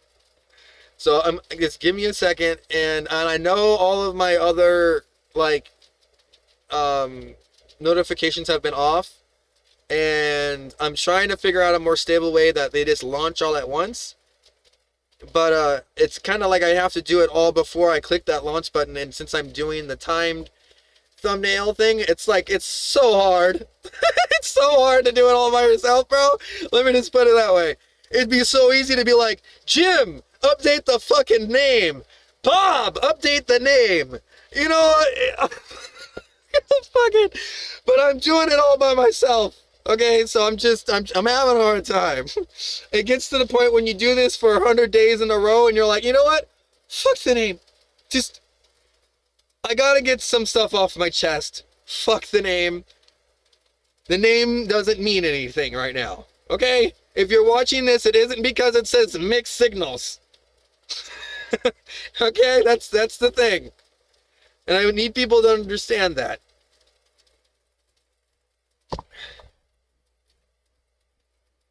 It's because the algorithm has put me in your life for a reason. And I want you to understand that I will have your back. But the thing is I need you guys to understand, I don't want anybody to be forcing their type of opinions upon myself. If you want to have a debate, we could try to have a debate. The whole Charlie Kirk shit, like I'm gonna get Kirk because I debate somebody. No, not in fucking you fucking. But like, if you want to try that, we can do it electronically. But I mean, I'm not gonna go as far as to like go on a live stream with you and do shit like Joe Rogan did with that one guy, and like give him like that. I'm not into that. Like I love what he did there, but it was also one of the last times I actually watched Joe Rogan actually. Because I was so mad that he gave that guy airtime because of how he treated, and I know he is one of the most hated people. And then he just has the audacity to keep putting out all of these different views and shit. Like anybody's even gonna listen to him. Like it, and I'm sure he brainwashes some people, man. But like that's what I'm trying to get at. Is it's like it becomes to this point where, like, I don't want this vlog space to become a place of brainwashment. Like I just want to be able to show you guys from what my opinions are, from where I stand. If you want to show me where you stand, fine. I'm not gonna hate you for showing me where you stand. But if you're gonna go as far as to try to say that I'm bad for how I'm standing, that's not only not non-denominational, that's against my policies and guidelines. So that's you're permanently banned. So like if you want to do that, go ahead. But like I'm not I like friends. I don't need friends. Okay? Does that make sense? I'm not 31 with a broken tooth, no kids, a veteran, chose not to have a job because fuck the system and all that shit, and because I didn't want to raise a kid in this fucking world right now. Because everything's so fucking perfect. Okay? You can poke so many holes into my life, and I can poke so many holes into my life too. But I bet I can poke some holes into your life. And let's not get into that debate. Okay? Because I have been with the foo of who the fuck are you shit. That whole being brought up in a tagging gang where your parents weren't able to give you the answers, and you had to go find your answers, and you had to go help your people. Okay? You. Not fucking like when you were the only, like, I don't want to bring this too much into race shit, because when other people bring it into race shit, I still had to have the back of the person who was getting jumped in the race fight. Does that make sense? Because we didn't have the numbers to play bullshit politics. Does that make sense?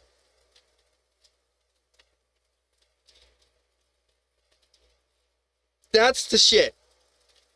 Is that when somebody's getting their ass beat 6-1, are you going to sit there and you're going to allow them? Or you're going to go over there with a fucking bat? Yeah. I went over there in school with a fucking bat. In a fucking black spot area where there was no fucking cameras to help somebody who was mouthing off to somebody and was getting their ass beat for it. But they didn't fucking ask for my help. You know why? Because it was fucking wrong. 6-on-1 is fucking wrong. So what? If he did some race shit, take it one at a time. Fucking stupid this is the shit. Like there is a line that gets crossed, like with me. And it's like, it's the mob gang mentality, bro. Like that whole cult, the whole, oh, let me just like put my 2 cents in and like get the ball rolling, bro. Like that shit will never have an impact on my channel, bro. I want you guys to understand that. Like, I will ban comments before that actually has an impact on my channel. Like, I will not let this be the platform for that. Like, I know that there isn't the amount, like, there is no amount of mods that can stop that flow. So, consequently, there will be no comments. Does that make sense? And if you want to talk to me, you can private message me, pay me on Patreon. There you go. But, like, that's, like, basically where I'm heading. Because people seem to think that they can hide behind their keyboard and be a keyboard warrior for some reason, when they have never stood up with their own 2 feet and their own genes and genetics and fought for anything in their goddamn life. Who never sold their soul to the government, basically, and said, here, you have the keys. Where are you going to put me? For the person who's never had that happen, fuck you. Who dare you leave these veterans on the street? Who allow this billions of dollars to go and let these veterans stay on the fucking street? I know as a veteran that I'm strong enough to be on the street, but to use that against us? And like I said, it only made me think that when the whole world became homeless, I would only help the people that I loved in my family. I didn't want to become that bitter, but it did make me that bitter. And I fight daily to fucking not be that bitter. To restore faith in humanity. And when people start coming up with these FBI plots to kill people during a fucking, like the day after his birthday or some shit, his 80th birthday. Bro's 80, bro. You already tried it. Can you just give him a... You tried. I mean, what the fuck, dude? Like, save it for the next guy or something? Now all of a sudden there's going to be this infinite... I'm just playing devil's advocate here. If you really cared for your guys' cause, you wouldn't cause the guy to become Darth Vader, right? You wouldn't do that. You would help him. Right? If you could go back in time, you would help Anakin. Or try to. What if he couldn't be helped? You know what I mean? Like, this is a philosophy. This is some shit that nobody talks about. This is the crap that I like to talk about on my channel. The what ifs and the philosophy about the things. Not the politics that bearing upon us all. Sure, we all see that shit. We all know it's not the best. We all know it could be better. But when we are sitting here and you have an overwhelmingly, force like the Nazis, the only thing we had to do was come together. If we didn't come together as a nation, we wouldn't be here right now. We would all be speaking German. Do you not understand that? And for the fucking people who say that we're fucking Nazis, I don't have a German accent. I'm blonde hair, blue eyes. I don't have a German accent. There's no Wunderwaffen here. Okay? There's no wonder weapon. It is just humans.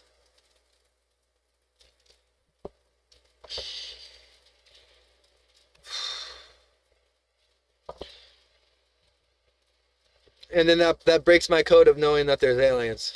But that's a topic for another day. Because there was a reason why the Nazis acted like that. I'm not justifying that at all.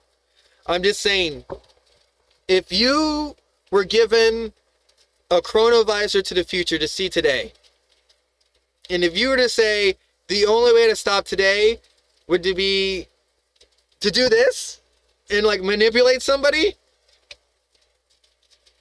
that would be a pretty daring bet that that's what happened. Or like if these beings are interdimensional, like they could at any moment in time make you non-existent, but for them, that's not neither here nor there. They need every single one to exist all the time. Like, does that make sense? Like, it's meaningless if Joe dies, but if Jim's alive, it'd be better if Jim and Joe are alive, regardless of what they believe.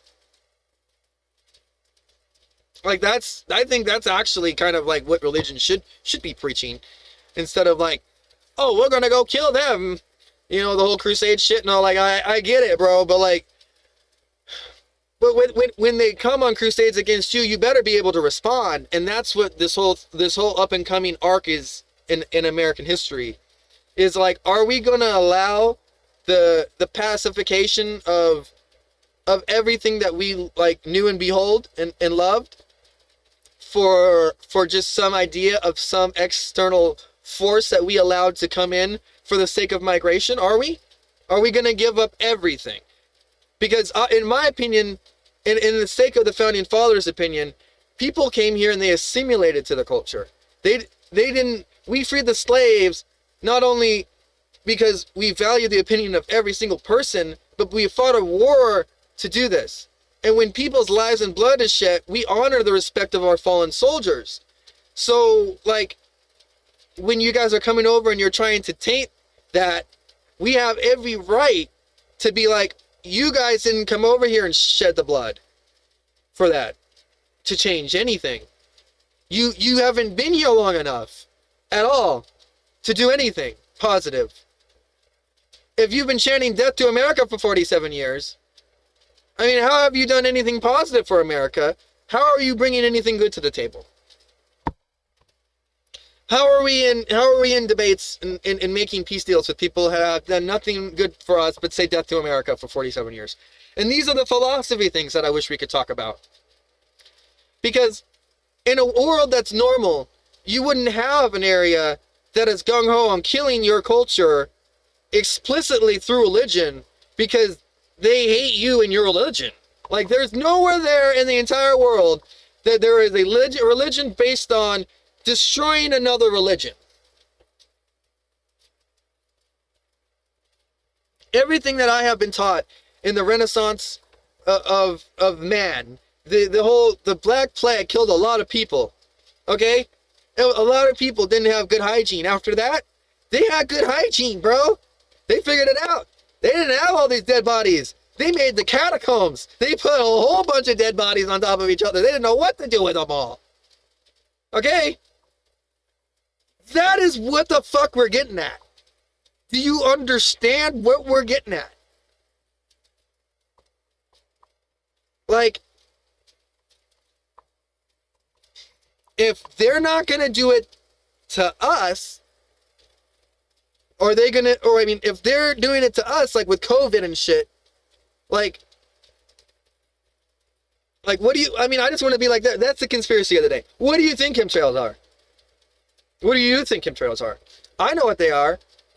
What I'm saying right now, I know that's not what they are, but I'm just saying it just to have fun. Because I know they can be able to spread viruses. I know they can. I know they can. So, the easiest way to control the population is through a disease and through manufactured crisis.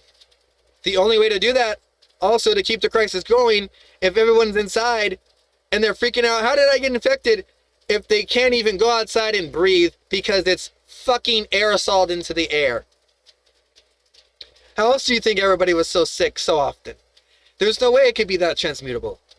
And then when people stopped going outside and they started getting those masks, they realized the masks could actually stop the gel that the virus was carried in. Not because if it was just a virus, the virus could go through the mask. But if it was actually particulates, like they were saying, particulates from a projectile from spit, from the air, aerosols, metals on your teeth. My dad said for a long time when he was out there, like I said, I'm going to digress back to that. He would lick his teeth and taste metal.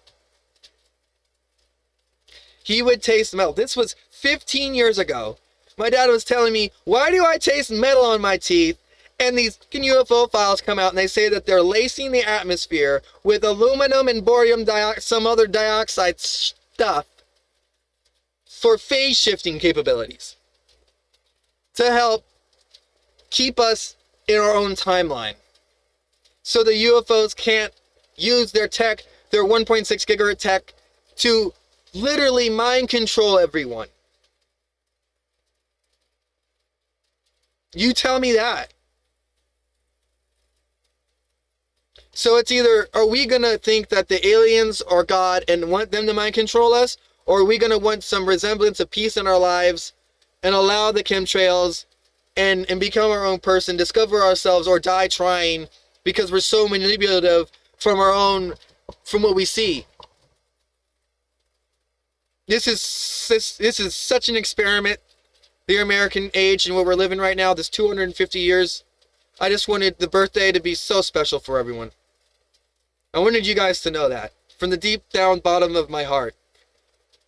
I mean, I really am a patriot. I love this country. I love it. And not just because of what it stands for, because of the beauty, because of everything that entitles America. Everything. And not everything that it once was, everything that it is to come.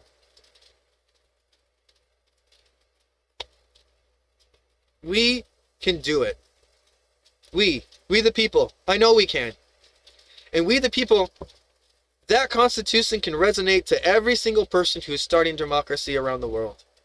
And these are the speeches that nobody's having anymore because we're too busy listening to the other person's debate.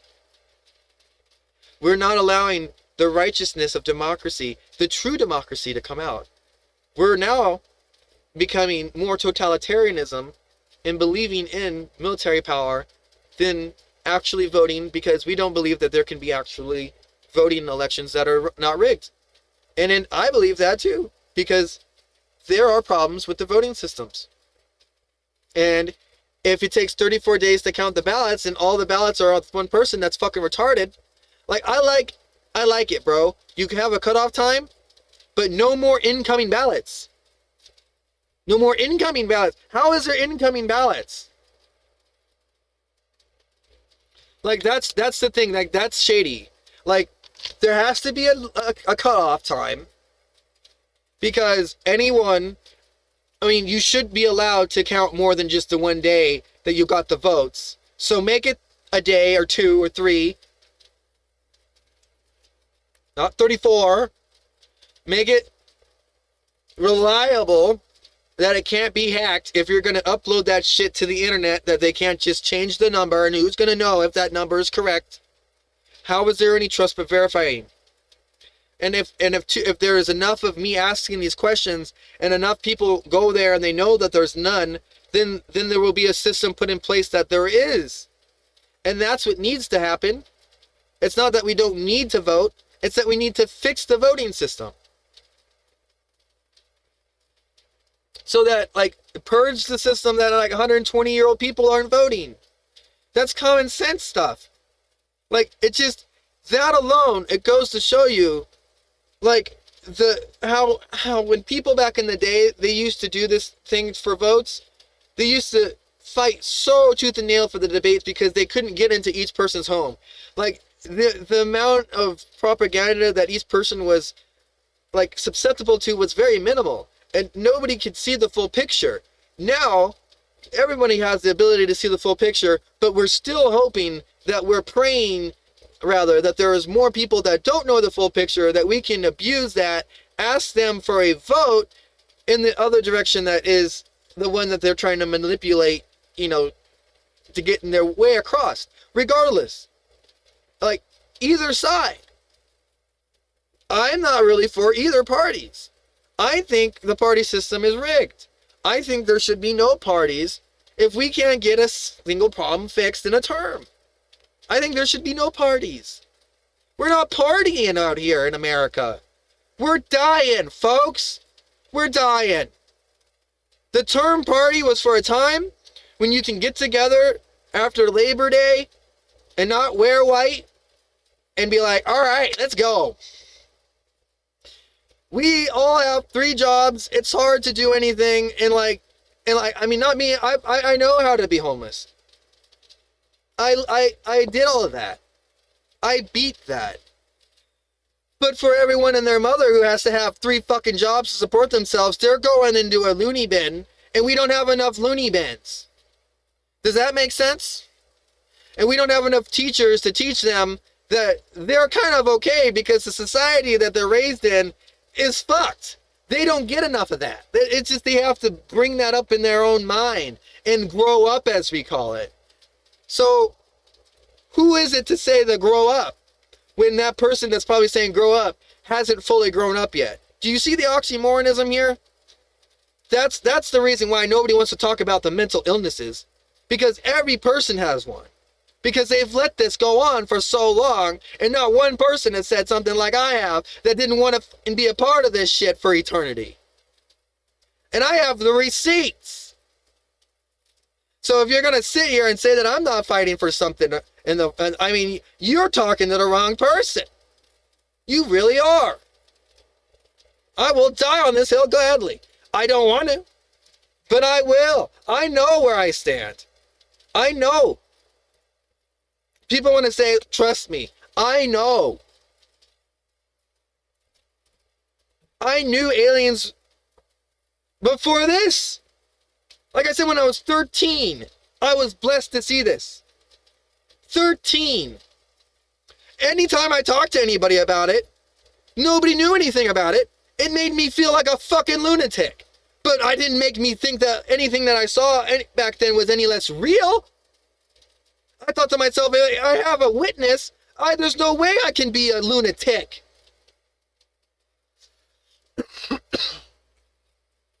Okay? Like, I have been fucking, like, battling mental, like, wars in my head since I was 13. And I'm 31. If I can't help somebody from stopping committing the ultimate sin of suicide, then I don't know what I'm here for. I don't know what I would be here for. Okay? Somebody in my high school committed suicide, and I couldn't stop it. I was one of the last people he talked to. His name was Michael Schmidt. And I hate bringing that up. But he was one of my best friends, and he had a girl at a time, and it just makes me think, like, well, will we chop liver? Like, there was nothing that we could do to stop this guy from committing the ultimate sin? Even though I did have a blessing of a time to know that this dude, when he was staring like this, into like Yugi in the Shadow Realm or something, just like not there, like that he was being attacked by these demons that wanted him bad. Why did they want him? Because the people who attacked him in the real world, they made his spirit weak. And in this world, there is nobody that can attack me that will make my spirit weak. Sorry to say. Anyway, they made it weak because he said to them that he wanted to join the Marines to kill terrorists overseas that were going to harm America. And they said that he could never join the military because he said that he was blacklisted and that he needed to go seek help. The recruiter did. So when I told him that, I said, hey dude, look, hey, you fuck those people. You could use that grit. You could, I know you're blacklisted. It probably won't be forever. You could probably, I was just trying to tell him, like, you know, you could work through this. It just sounds like something that, like, they saw something in you that they didn't want to have to fight against later on. You know? Same thing with me. Why, my story. Want me to come back in as an officer? Fuck that. Not unless I'm a general, dog. Hell no. Anyway. That whole deal there. Him actually getting a shotgun out of his dad's vault that he knew the code to protect his house is a reason why I do not allow guns in my house, because of the whole concept of being possessed or whatever by that ability to make you cannot change that decision that was made before you even reacted. So that's when I was there and I was seeing this guy like he was seeing his death. Like, you could tell he was dead. Like, and I was just telling him, like, dude, like, you can, like, you can fix this. Like, you know, like, and then the next day, he's not there. I was just done. I was done. I failed. I failed. I had this overwhelming grief and failure. Just, like, I knew it. And then, like, you don't ever want to be right about that shit.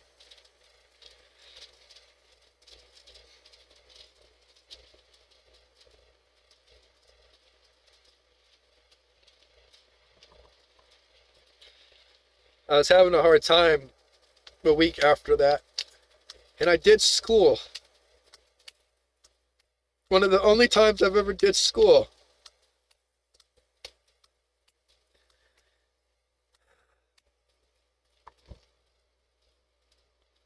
I couldn't do much. I ended up going back because I was so bored. I just walked around Desert Hot Springs, and I went back.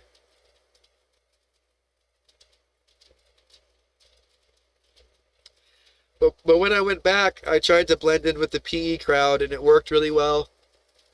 And I was sneaking into the back, and there was this paper on the ground. And there was really never fucking wind tunnels right there in that little corner. It was really a small corner. And I was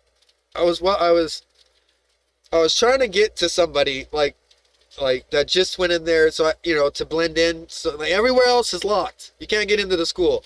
So I knew that this was the one way you can get into the school. Like, if you knocked and somebody opened it, and you're like, hey, look, it's just me, I'm trying to get in. Like I missed the bell or whatever. Like, help. Like, somebody 9 times out of 10 would let you in. So, unless there was no one there and you missed everyone, then it would be a teacher and you'd be fucked. But, like this is me. Like, this is I know how to fix a broken system, because you know how to see the system's broken. Anyway, over there was a note. There was an attendance sheet. The only attendance sheet that will ever have his name left on it. It was just a small little piece of paper, and there was like 5 names on it, and only one of them was his. Like a dust devil smacked the paper like right up, like, and it was floating right in front of my face, and I like reached out and grabbed it right before I was trying to knock on the door. And I was like, what the fuck is this? And I seen its name, I couldn't help but busting into tears. He couldn't be here anymore. I couldn't be like, hey dude, look, I saw this with your, this is you. Holy shit, it's you. It's that wind tunnel.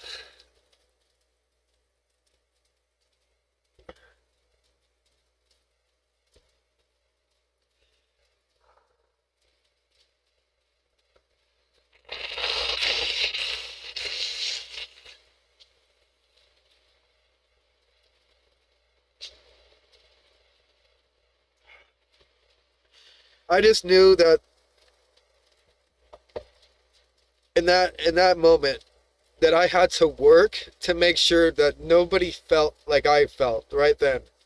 That nobody would ever, or it would be harder for somebody, if somebody had that aura that I saw, that I wouldn't just go about my day like nothing mattered, like nothing else. Like, I just had to get home then. Like I said, hey, you could just be a policeman. You could just, I was trying to give him another option. I was really trying. And he was just gung-ho on wanting to be a Marine. He just said all I wanted to do was be a devil dog.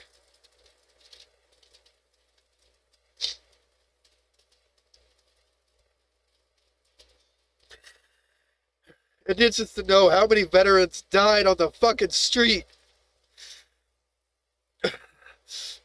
It pains me. It makes me so upset with Gavin Newsom. It makes me so frustrated. And like insatiable, good, pissed off feeling I have. It just turns to anger that I just, because I can't fix anything. I can only talk about how it could be perfect. And how I wished it was.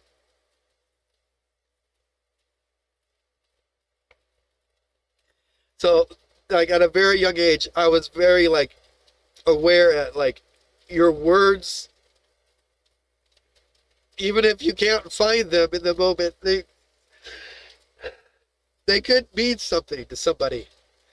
They could mean everything to somebody. Or they could mean nothing. I thought that maybe they did mean something and it just wasn't enough. That maybe the forces at play, what I thought was enough, wasn't enough.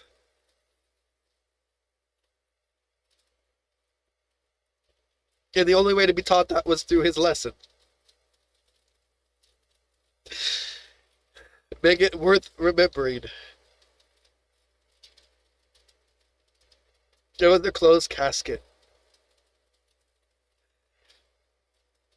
The last memory I have of him is that conversation.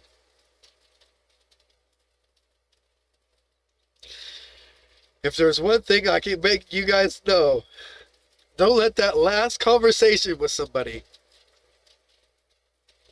be a regret on your side that you didn't make that conversation better.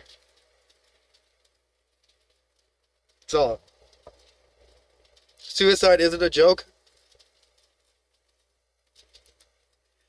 I don't ever like about, it's one of those things, like if somebody joked about it with me, I just get angry. I can't, even if it was somebody I love, I just get angry. And it's this thing in me, I can't stop it. I think it's God. I don't know. I just it's like, I don't want to say it was a waste because like I say, I'm always trying to take a positive from the negative to make sure that there was never a waste. But I'm sure God was so mad because he had a lot for that guy. And now that guy thought that he was the reason. He couldn't do anything. That recruiter was the reason. And it was enough for him to ruin his life and kill himself. So I want you guys to know that. Even somebody, it's not even just somebody that you know and love. It could just be some random person that stopped you from doing something that you loved or was the only thing that you wanted to do. That person could be the person that makes it the tipping point. Or the point that where you're controlled by some shit that makes you kill yourself. I don't fucking know. But this shit's insane. I don't want to think of it like him, like he actually wanted to do that. Like, I really just want to believe like he just had no ability to control himself. Like, there was just, he wasn't old enough and he was manipulated by these things that I'm trying to teach you guys. Because his spirit was so, he was such a good guy.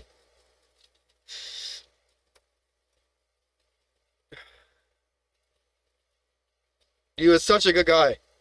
He did not deserve to kill himself. He didn't deserve anybody to think that he was mentally ill, even.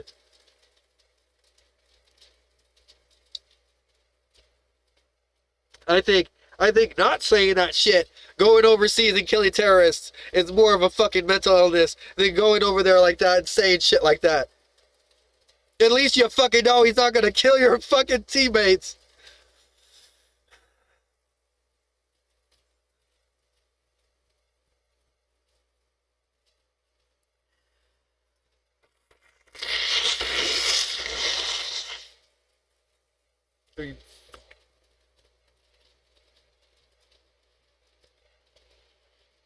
People out there in Ukraine would die to have him on the front lines right now. They would fucking die to have him there.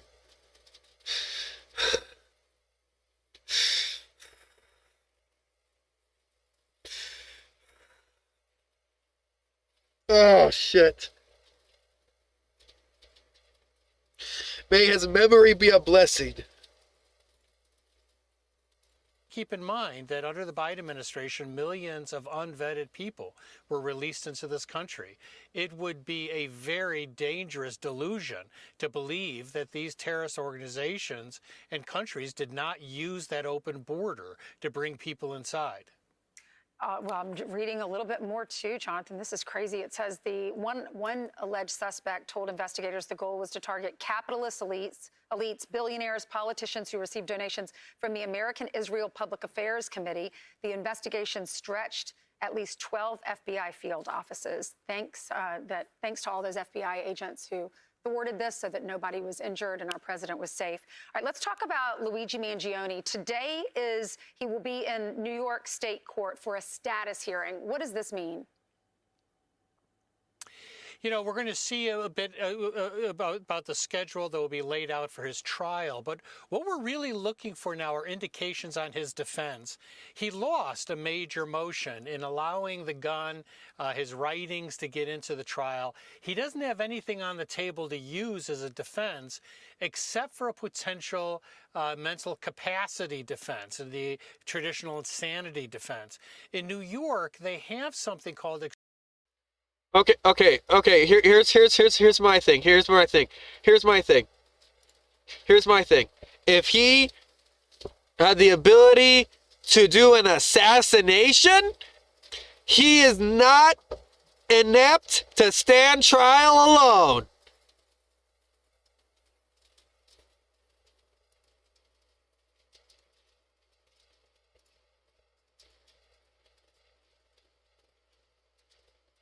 What a fucking... Talk about a waste of life. This fucking dumbass. God, I hate this guy. I hate everything about him. I hate every idea that he's ever stood for. Except for a potential mental capacity defense, the traditional insanity defense. In New York, they have something called extreme emotional disturbance, or an EED defense. Notably, one of his lawyers actually used that defense successfully in a criminal case. Now, the key about that is you can go for insanity, which is tough, and I just don't see it being successful here, or you can go for an ED, which would knock it down to a misdemeanor. That's what you really get from it.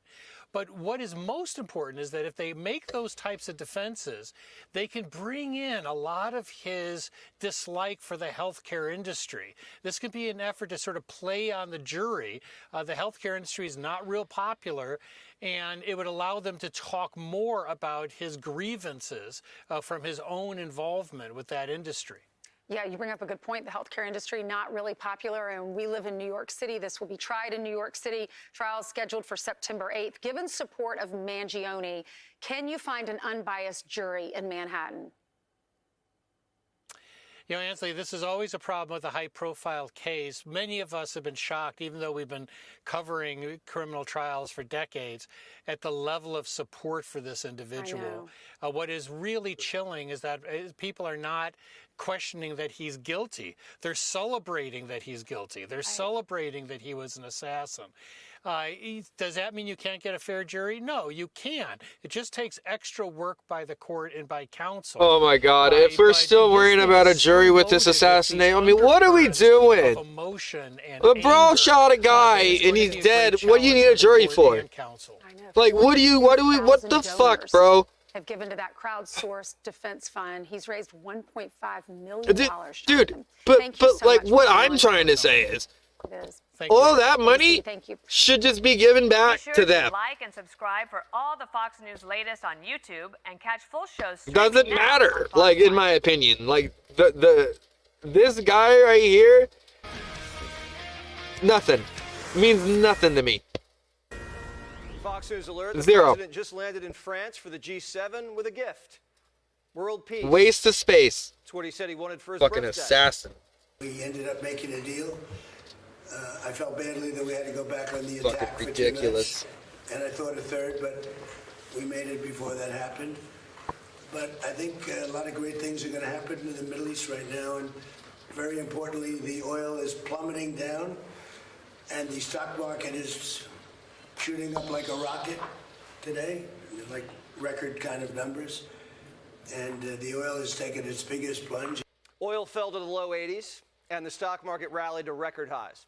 After the 47-year war with Iran looks to be over, all we're missing is the John Hancock in ink. The U.S. and Iran have already signed it electronically. DocuSign. Didn't know they had that in Iran. Friday is the signing ceremony in Switzerland because, you know, politicians need the photo op. Sir, are you going to try to attend the signing ceremony on Friday?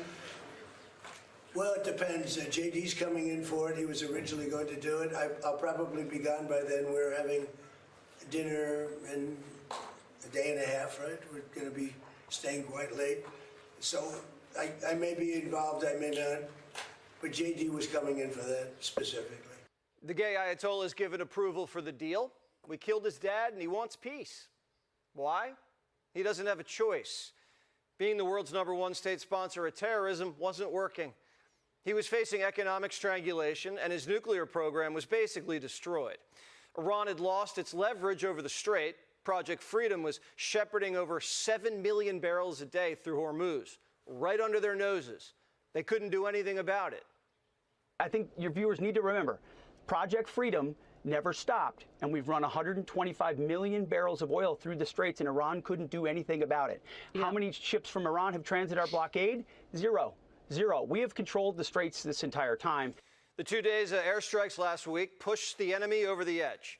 White House sources say the Iranians were impressed by the precision of the U.S. military, the president's commitment to victory, and resigned to the fact that U.S. intelligence had eyes on every inch of their country. Damn right. We're not messing around. And this is the shit people need to sit here and you're going to hear me squawk for a second. You think for 2 seconds that I'm sitting here on a fucking stream because I don't think I have faith in the American people's military? Dude, I don't know why we have ops. I think anybody who is an op to the American military should just sign their own death warrant. What are you doing? I mean, there's just no way that in 10 years you're going to catch up. Bro, we're too far ahead, and you're going to sit here and be like, you know what? Maybe if I go over to America and try to take over America, I could just become the president and use those, or dismantle the thing, or whatever the fuck. They'll be at our mercy. That's literally the only thing these people got. That's all they got, is like, if they get somebody from their whatever part of third world country to be president, and they're like, you know what? Remember when you fucked up Iran? Well, I'm gonna blow a hole in this warship that did that, or whatever. Like, I mean, it might come to that. Like, and this is what we have to make sure never happens. Like, I don't understand how to explain this to you, but we have to make sure this never happens. This isn't something that I want to be reactory about. Like, we shouldn't be sitting here playing that game. Did the deal. So what's in it?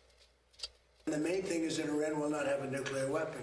Yeah, well, nukes aren't even the only thing anymore, Trump. I mean, that's what I'm trying to say, bro. Like, I know aliens are real. Fuck nukes. What are you talking about? They probably would have used it if they had it. 14 of them. They had 14. Enough to make 14 nuclear warheads. And you're going to sit there and be like, they had a nuke. And when I terminated that, it was very important because it was a... They had 14. Iran has agreed in principle that the uranium will be destroyed and removed. This process will be negotiated within 30 days of signing. All 3 of Iran's nuke sites are buried. Iran can't get access to... You wonder why they had so many nukes? 3 nuke sites. It's highly volatile, dangerous... Oh, they didn't have a nuke plan. The only people who can extract it, us. My dog. We're going to get it, we're going to downgrade it, so they'll never, ever have a nuclear weapon. Whether you are saying ground troops would be involved in cleaning up nuclear dust. You're saying that. You're trying to put words in my mouth to create a headline. What I'm saying is we have plans. No, we have plans for everything. And should the president need a compel option, we have compel options, and many different types of compel options. But right now, we've set the conditions for 60 days to ensure that that material is downblended, destroyed, or removed. No dust, no dollars. Only after the uranium is vaporized will the Iranians get any sanctions relief. This is a performance-based thing. If we see the Iranians making, for example, taking action to eliminate their stockpile of enriched material, then yes, sanctions relief will follow. If we see the Iranians taking action to allow the kind of verification regime that we need to see to know that they're not going to build a nuclear weapon, yes, sanctions relief will follow. And boy, are the Iranians desperate, because their country is in a deep, deep depression. The bombs and the blockade cost them $1 trillion. Now, if they behave, the Gulf states are willing to invest $300 billion to rebuild the Iranian economy. The thinking being that once you're in business with your neighbor, war with your neighbor is bad for business. Any story about Iran... Yeah, people want to say, like, oh, he didn't do nothing, bro. $1 trillion ain't nothing. That's just Iranian spin. The details of the deal, they'll be released after Friday. Everybody will be able to read it. The deal is a performance deal, and every dollar released to them is tied to verifiable and irreversible steps that they take. Once they sign Friday, the Strait immediately opens. No tolls, never, and no money exchanges hands. The blockade will be lifted once we see the Mosquito fleet and drones stand down. The Strait's already coming back to life. The Strait is already partially opened. As you know, they're doing a little hunting for a couple of mines that they've already found. But it's essentially ships are starting to go out now. On Friday, it'll be completely opened. 25 ships a day are now passing through. Officials believe that number will double soon, and that full shipping out of the Gulf is expected to be back to normal in 2 to 3 weeks. Now, we know exactly where the mines are, we're told, and multiple sea routes are already safe and secure for passage. We're also told by senior U.S. officials that there is a mechanism in the deal so that no one can ever close the Strait ever again. The proxies don't get a pass either. They're written into the memorandum. If Iran can't control their proxies, no economic relief.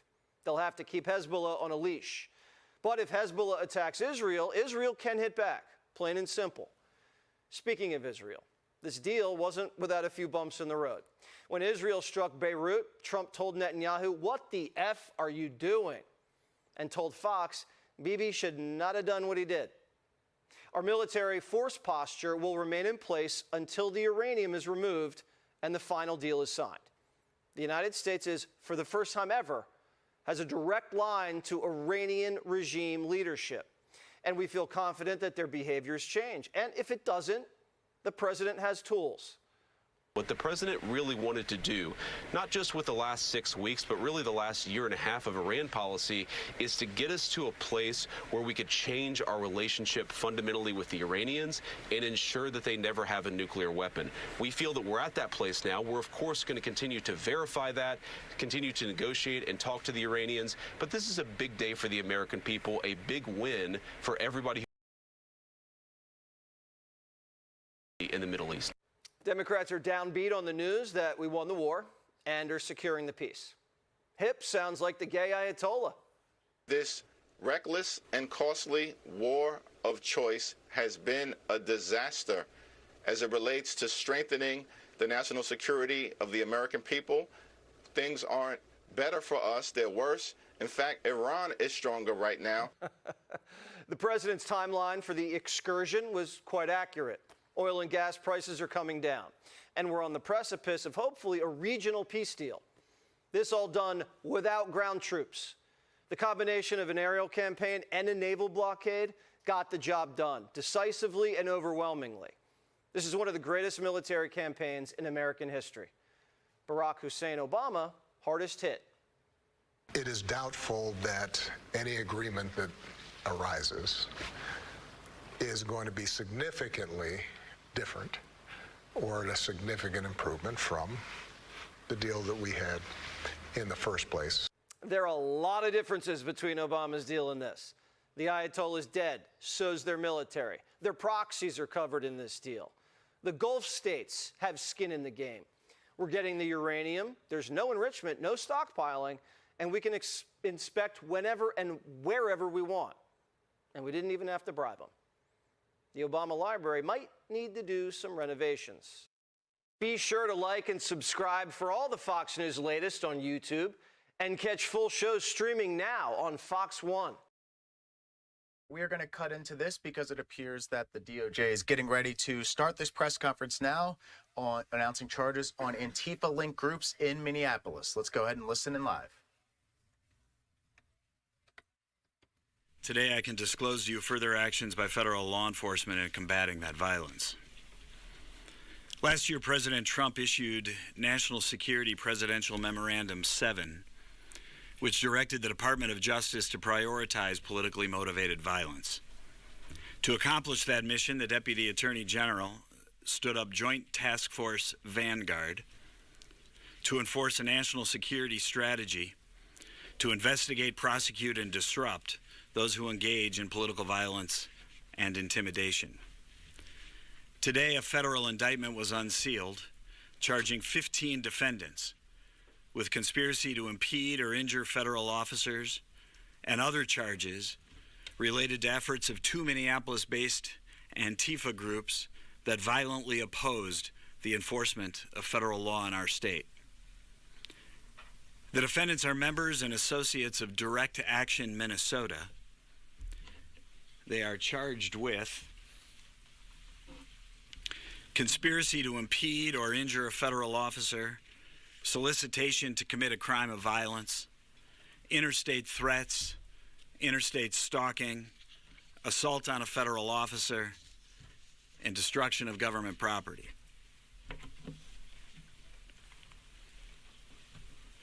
Earlier this morning, agents of Homeland Security Investigations conducted a coordinated law enforcement operation culminating in the arrest of 12 of the 15 defendants. One defendant had already been in custody on other federal charges. 2 defendants remain fugitives at large. Today's charges and arrests reflect a broad federal effort to address organized, lawless behavior which seeks to disrupt the execution of federal law, endanger law enforcement, and importantly, endanger the very communities that these defendants falsely claim to be protecting. Be assured, the Department of Justice and my U.S. Attorney's Office has and will distinguish between lawful protest and criminal conduct. These defendants have been charged not for what they said, but for what they did. They all joined an agreement, a conspiracy, to interfere with lawful immigration enforcement operations. The conspiracy was not to interfere by their voice, but to do it by force. That's a crime, and it will not be tolerated in the United States. Direct Action Minnesota emphasizes their violent, militant approach to politics and are highly critical of nonviolent, peaceful protests. You see here a Facebook post from one of the defendants, Cameron Kennedy, writing, quote, "We need to become ungovernable." As the name suggests, Direct Action Minnesota is an organization dedicated to direct action against federal law and immigration enforcement. This action is not peaceful, it's obstructive, disruptive, and unlawful. The organization trains its members in the aggressive use of shields against law enforcement, surveillance, operational planning, and rapid mobilization against law enforcement actions. Though investigations are ongoing, what we know now is that Direct Action Minnesota is comprised of members of subgroups. For example, the Black Hat Workers Collective. The Black Hat Workers Collective is a Minneapolis-based Antifa affinity group which advocates, promotes, and utilizes militant tactics and violence. Here you can see that their Facebook cover page shows as a banner the burning down of the Minneapolis Police Department's 3rd Precinct. One of the leaders of Direct Action Minnesota, defendant Kyle Wagner, identifies himself as Antifa, and he doesn't shy away from it. My name is Kyle, I'm Antifa, and there's so much rage in me that I've had to record this like 15 times trying to get the message out. They fucked up, okay? Go watch my other videos, doesn't matter if you're not here and you're not caught up, you've missed the fuck.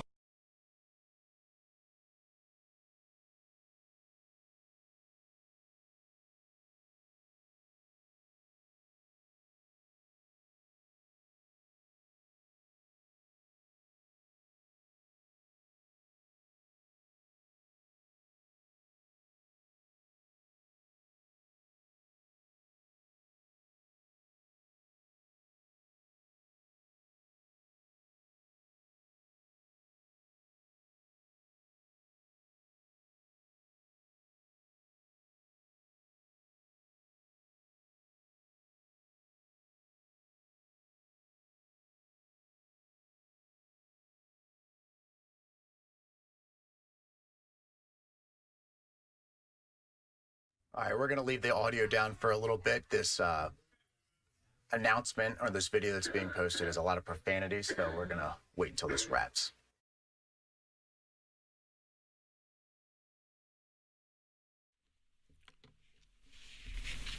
We're not talking about peaceful protests. His words, not mine.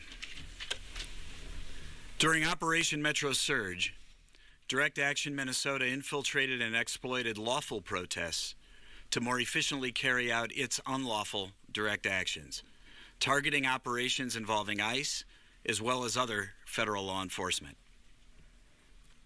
and as well as other state law enforcement. In order to achieve the ends of the conspiracy, Direct Action Minnesota was highly organized, holding meetings on a regular basis, and engaged in what they called operational security, or OPSEC. The indictment unsealed today includes a focus on 2 days in which Direct Action Minnesota organized and participated in actions against federal and local law enforcement on January 23, 2026, and on March 1st, 2026. On those days, Direct Action Minnesota members deployed what they called hard and soft blockades against federal law enforcement, as well as against Hennepin County Sheriff's deputies.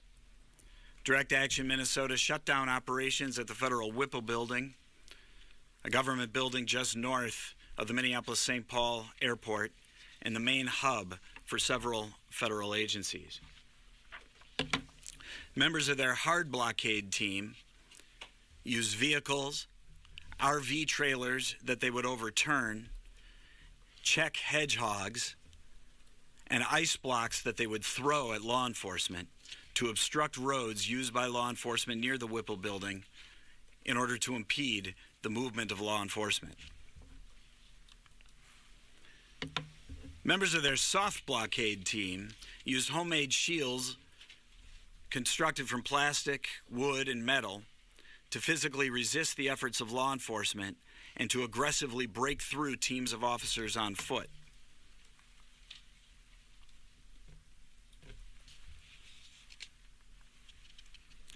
Direct Action Minnesota members also engaged in what they called commuting tactics, which included identifying, following, surveilling, harassing, and confronting law enforcement officers. Conspiracy members even followed law enforcement officers from locations like the Whipple Building to the officers' homes. For example, as alleged in the indictment on May 4, 2026, defendant Isaac Sant followed federal officers from the Whipple Building all the way to Hudson, Wisconsin, where St. Croix County deputies stopped him. Such stalking and other direct actions against law enforcement are criminal, they're un-American, and they'll be met with swift justice. That's why we're here today. To those who choose to threaten or harm federal officers, we will hold you accountable. We will defend federal officers, we will protect the public, we will enforce the law. I want to thank our partners at Homeland Security Investigations for their outstanding work on this case, And I now ask the Special Agent in charge of Homeland Security Investigations here in Minnesota, Michael McCarthy, to provide further illumination for us. Thank you, U.S. Attorney Rosen, for your steadfast partnership. Good morning. My name is Michael McCarthy, and I am the Special Agent in charge for Homeland Security Investigations, St. Paul. Today's announcement is the result of a thorough and months-long investigation into a deeply concerning trend: coordinated violence targeting federal law enforcement officers and facilities. These acts were designed to create chaos, disrupt operations, and threaten the safety of our officers and our community. Every day, officers and agents kiss their loved ones goodbye, fully aware of the dangers they face as they risk their lives to protect their communities. Each and every one of us in the law enforcement community does so with the ultimate goal of making it home to our families each night. We are sons, daughters, mothers, and fathers. We swore an oath to protect and serve, and we place the public's well-being above our own safety without hesitation and often without recognition. Make no mistake, officers and agents do not have the luxury of deciding when they should and should not do their job. The law is the law. Over the past several months, we have seen organized groups deliberately plan and carry out criminal acts, including assaults, threats, destruction of government property, and efforts to obstruct federal officers. Much of the recent civil unrest in the metro area has been linked to anti-ICE demonstrations. Let me be clear. Peaceful protest is a protected right and a cornerstone of our democracy. We respect and defend that right. However, there's a clear line that cannot be crossed. When protest turns into rioting, violence, or criminal activity, it becomes unlawful and it will not be tolerated. Unfortunately, some groups have crossed that line. Working closely with the U.S. Attorney's Office, our investigation uncovered extensive planning, material support, and coordinated attacks against federal personnel and facilities. Our teams have worked tirelessly, conducting surveillance, reviewing camera footage, and analyzing large volumes of information to identify those responsible. I want to thank all the agents and staff whose dedication and professionalism made these indictments possible. Our message is clear. You may not agree with the laws. You may protest the laws, but you must follow the laws or face the consequences. It is not optional. We will enforce the law. Any attempt to undermine it through violence or intimidation will be met with decisive action. Our primary responsibility is to ensure the safety of our officers and the broader community. Today's arrests are an important milestone, but this is not the finish line. HSI and our partners remain committed to identifying, investigating, and bringing to justice anyone who promotes or engages in violence against law enforcement or our communities. Again, I thank the U.S. Attorney's Office for their partnership. Together, we are committed to protecting our officers, our communities, and the rule of law. Thank you. And if you have some questions, I'll be happy to take them. I just ask that each of you just tell me your name and the organization that you're here reporting for, and eventually over time I'll start to learn all of your names. Yes, ma'am. Madison McVan with Minnesota Reformer. The Star Tribune has reported that more than 1/3 of prosecutors' cases against people charged with protesting or stalking federal officers during Operation Metro Surge have already been dismissed or failed in some way. Why is this case different? Well, I don't think any cases have failed in any way, but I will tell you, read the indictment and you'll understand the full magnitude of this case. Yes, sir. Well, to follow up on that, it's actually half now. I've been tracking these 18 U.S.C. 111 cases closely. Of 36, 18 have been dropped entirely, 3 with prejudice. There are non-prosecution agreements in at least 11 others. A magistrate judge called one of the affidavits that Special Agent Richard Berger had signed, one of many, a false affidavit, and was unclear why your office was continuing to prosecute this case. How can the courts be assured, how can juries be assured that what's in this indictment and these affidavits is true and is based on facts? You watch how this case plays out. You watch how the evidence plays out, and the evidence will prove it all out. Yes, sir. Clint Combs, Minnesota spokesman reporter. On January 22, federal agents went to the Olaf Hotel and were seeking an arrest warrant for Nikema Levy Armstrong. They mistaken one of her roommates and tackled her. She wasn't arrested until several months later. Jordan Kushner, Nikema Levy Armstrong's attorney, said that there was a deal for her to turn herself in peacefully. Was there a deal between the DOJ's office and Nikema Levy Armstrong for her?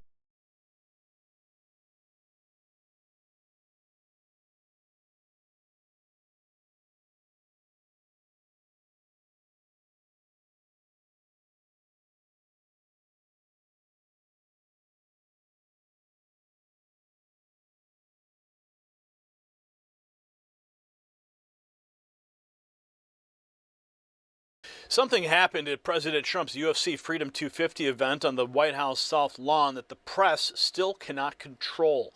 They cannot spin and definitely cannot ignore. Yes, a fighter made a line that instantly detonated online. Yes, the crowd reaction was massive, but here's the part the legacy media still doesn't understand. Her to peacefully turn herself in? And if so, what led to that decision to arrest her at the hotel?